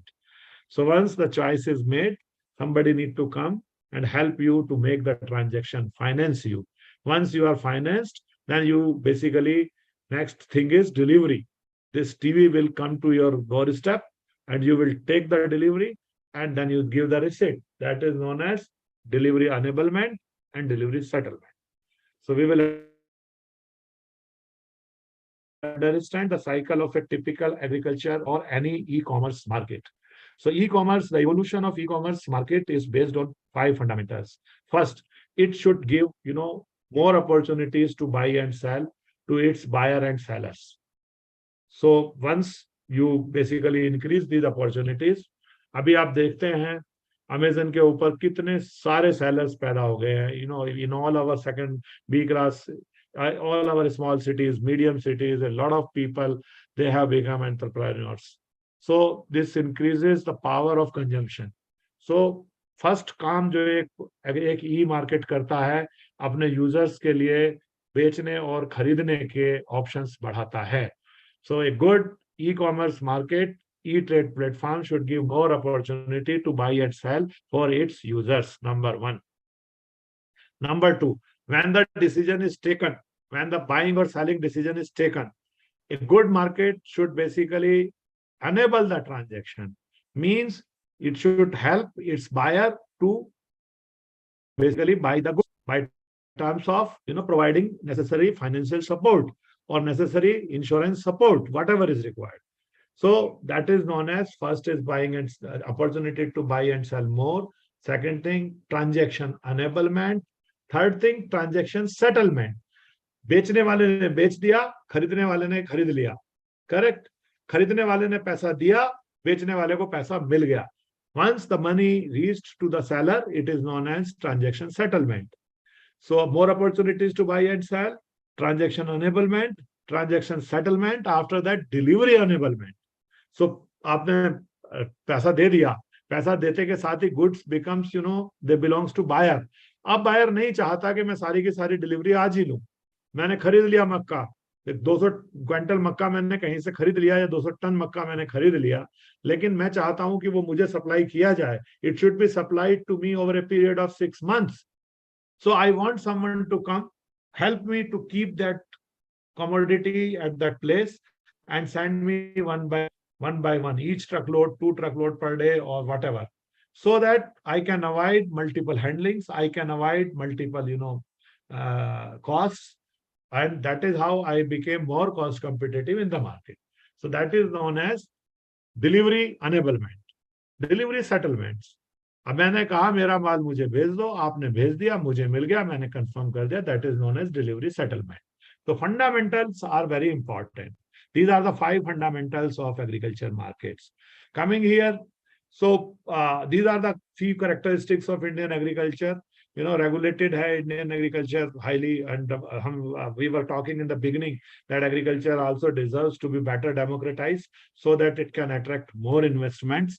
Just see, how much choice we have in case of other sectors. You just see that, 2-wheelers, you see 4-wheelers, you see telecom, you see any other sector in India, you see tiles, these floor tiles. Just see how much, all the price bands are available.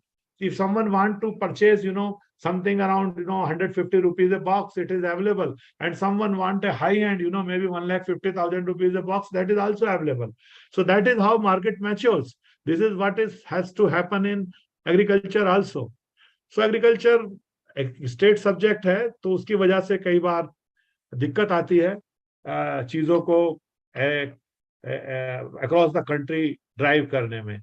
So post harvest management, we have already talked about it. We are very poor in it. We need a lot of infrastructure to basically preserve that loss. And price realization of farmer produce is a issue. We quite often we basically hear about it.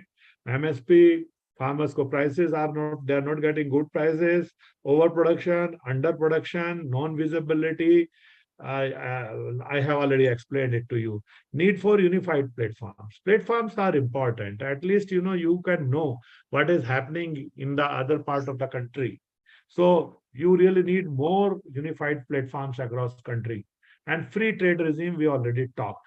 So in India, we have two types of mandi ecosystem. One is, you know, two types of agriculture marketing system. One is which is happening inside the mandis, and other which is the trade which happens outside the mandi. So we as a company, basically, we are doing two projects. One is known as e-National Agriculture Market. The idea is to create a pan-India virtual agriculture market where, you know, farmers can sell anywhere in the country or buyers can buy from anywhere in the country. So that is the ultimate design of e-Nam. So that is how it is called, e-National Agriculture Market. Today, e-Nam is basically largest digital integration of agriculture commodity spot markets globally. दुनिया का ये सबसे बड़ा spot market है. Spot का meaning मतलब जहां पे आज के दिन में जो कुछ आया, आज के दिन में, इस रियल टाइम में या आज के समय में, हाजिर में जिसको बोलते हैं उर्दू में, तो मतलब on the spot goods are being sold and they are being bought, they are being purchased. So this is the largest agriculture spot market globally today. Outside the mandi, hum log we have made a company in partnership with government of Andhra Pradesh, and outside the mandi market, we call it, the brand is e-farm market, electronic farm market. Electronic farm market caters the farmers on their farm gate. It caters the farmers in their village itself. So this is again a electronic market. So what I was talking about, you know, our group. So this is how basically we feel the right way to approach the agriculture. So these are the 4 new companies of the group. So in basically FarmGate, we build these trade platforms.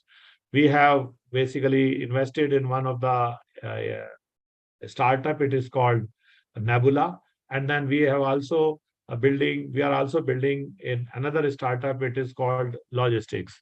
So farmer comes to Mandi, and once you know, they bring their produce, this produce is supposed to be assayed. It is supposed to be quality tested. I am sitting in Hyderabad. You guys are in Chandigarh, and I want to procure, for example, some kinnu. So I really need to know the quality. Or vice versa, if you want to procure some turmeric from Nizamabad, so you really need to know what is the quality. How quality quantification is a tedious and a very challenging problem in case of agriculture commodities. And it is manual across globe. You have to segregate each grain and segmentize it, categorize it. This is broken, this is full, this is half, this is quarter, this is weevilled, whatever, different categories.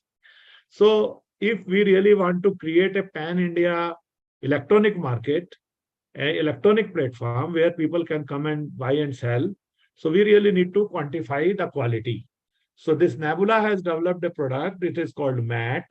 MAT is a artificial intelligence and machine vision based product.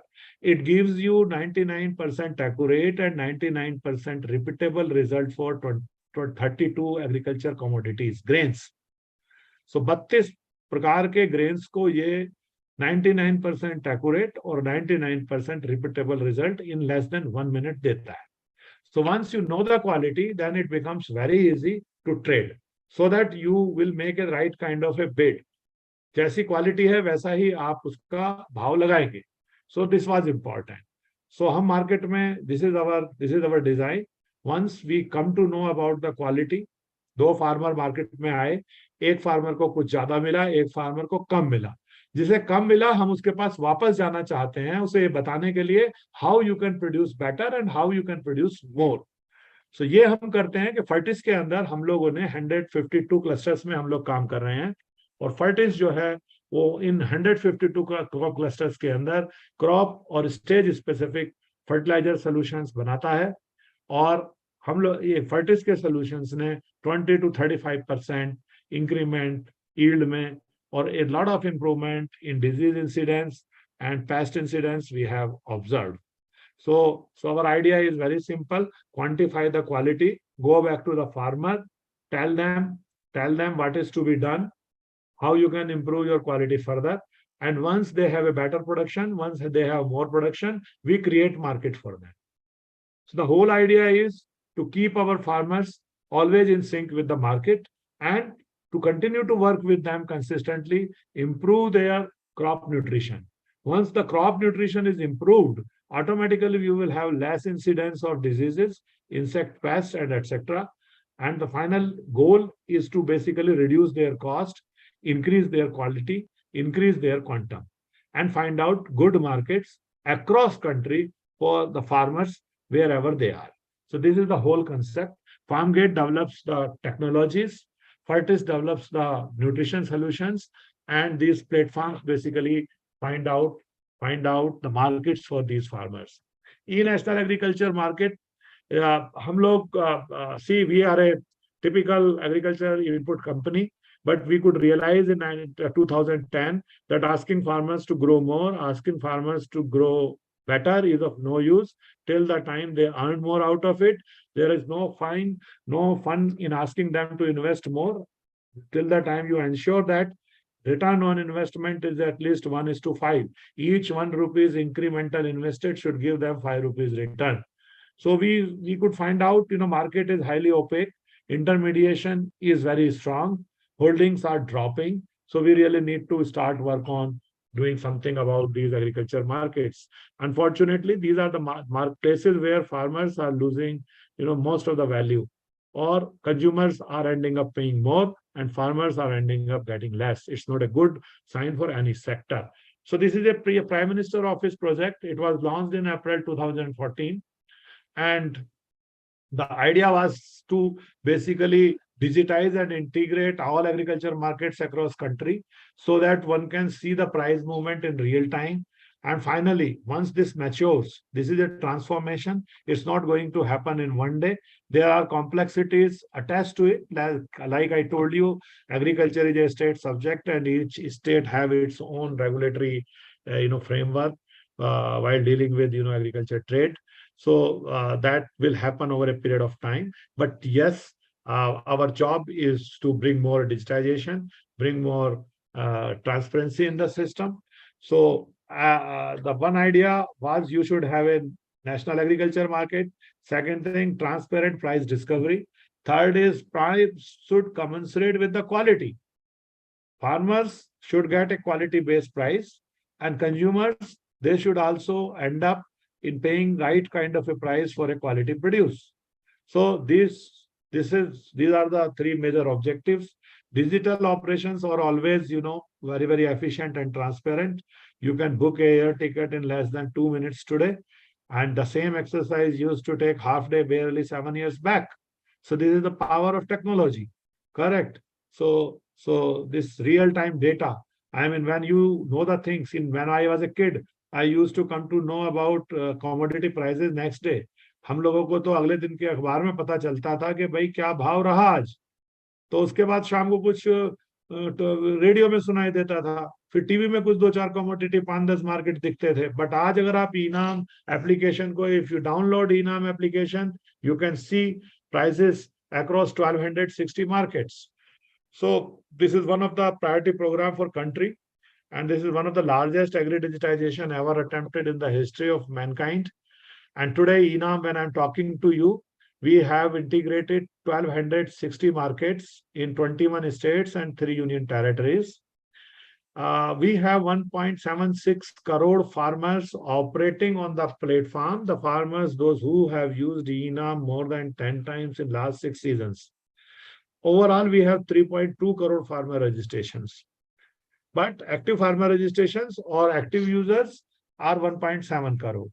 So we have more than 2 lakh, traders and other service providers operating on the portal. We have more than 2,200 FPOs operating on the platform. And so far we have done close to 2,76,000 crore, means close to $26 billion worth GTV, which is more than, much more than and bigger than Flipkart and Amazon both put together in India. So this is the power of agriculture. This is the power of our farmers.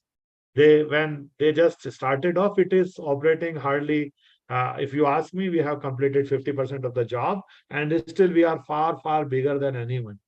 We register 561 transactions per minute. This is yesterday's data.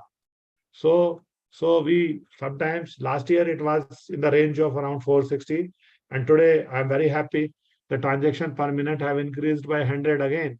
So this is one of the largest system ever created. We do 6,000 trainings as a company. We are the strategic partner of Government of India. We have developed this portal. We have implemented this portal, and we have also basically have a target to convert physical trade into digital trade. So far, in ENAM markets, we have converted around 27% of the arrivals into digital in these markets. So this is what ENAM we have done. And this recognition was basically done by COSAM. And this is the process. Farmer comes to the market. This is a 1.1 time registration. When they will come, they will declare roughly, what kind of a quantity they have brought, what type and how much. And immediately the lot is created. Once the lot is created, then sample is taken. Once the sample is taken, it goes for quality check or quality assaying. Once the assaying report is uploaded, it goes for bidding. Once the bidding is done, farmer can accept or farmer can reject the bid. If he accepts, immediately system generates sales bill. Once the sales agreement is generated, then payment process starts. Today in ENAM, we have 16 banking partners and all the mode of payments available in the country. So, and I just want to tell you, out of these $26 billion, we have only 45 odd case of payment mismatch. Correct? So this is what we call transaction settlements. So we have achieved a larger degree of efficiency, a great degree of efficiency in transaction settlements. So once the transaction is done, payment is made, sales bill is generated. First was sales agreement, then payment, after payment, sales bill, and once the bill is generated, goods can move. So this is the process. And these are again few numbers. These are the modules which you can find on ENAM. Like any other evolved e-commerce platform, whatever they have, we have all the modules in ENAM. For example, if some farmer want to see the price movement in 50 square kilometer radius of his location, he can see. If he want to see the price movement in 100 kilometer radius, they can see. If they want to know how many markets are there in and around me. So a lot of facilities are being provided. We have already rolled out 3 versions of the software, and we will continue to evolve it as and when the requirement comes from the states or users. So, and we have also basically integrated, WDRA, warehouse deposit receipts. So all the WDRA approved warehouses, now they are being given the status of agriculture market or mandi. So people can basically trade from WDRA approved warehouses also. So, and I just want to share with you, out of these 21 states, there is a greater degree of variability in the quality of implementation of ENAM. Because as we shared, agriculture is a state subject and machinery operates in different way in different states. There are states, those who have implemented this scheme in absolute 100% trade is happening on ENAM. And there is a state called Telangana, not for today, for last 5 years. And the farmers on an average have got a benefit of 17% better realization, which is massive. Correct. It is not me. It is a research done by an independent foreign agency. Okay. So, and there are states, those who could basically implement it, let us say 20-25% of the design. So, but our job is to continuously work. We do trainings, we basically do reviews, we work with governments, we continue to motivate people to basically adopt it better. And we are also basically trying to build a consensus among states for free agriculture trade through MOUs, because now these 3 laws could not be basically approved, could not be passed. So now we are trying to build a consensus among North, South, East, Western states so that trade can flow easily. So this is again a lot of statistics. We have integrated all the assaying machines, FPOs, warehouse receipts, weighment. For example, in Andhra, Telangana, all the weighment scales, all the weighment bridges, everything is integrated with the system.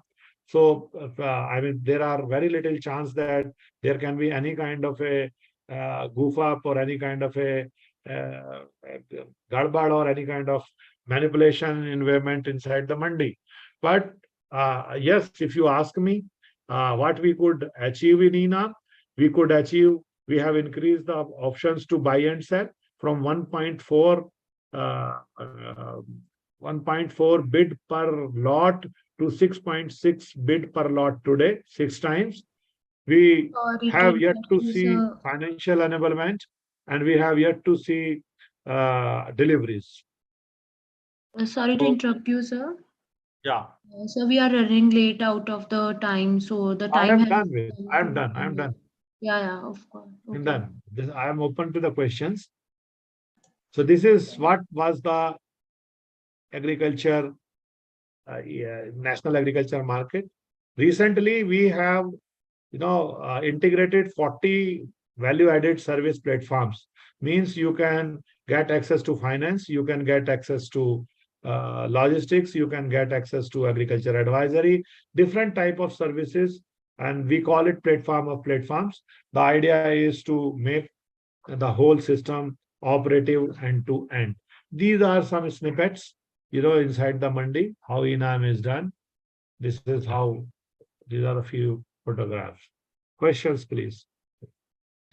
Sir, as we are running out of the time, so due to the limited time, we will just mail you the questions. You can just answer on that.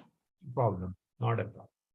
Okay, thank you. Thank you I for would the also be session, looking for sir. the feedback. I mean, feedback is important. That will help me to come back better next time. Okay, in case if they need, if expectations are more than this, so please also provide me the feedback. Thanks. Thank you very much. We provide you the feedback also. Thank you for the wonderful session, sir. And thank you to all the participants for joining this session. Thank you so much to all of you.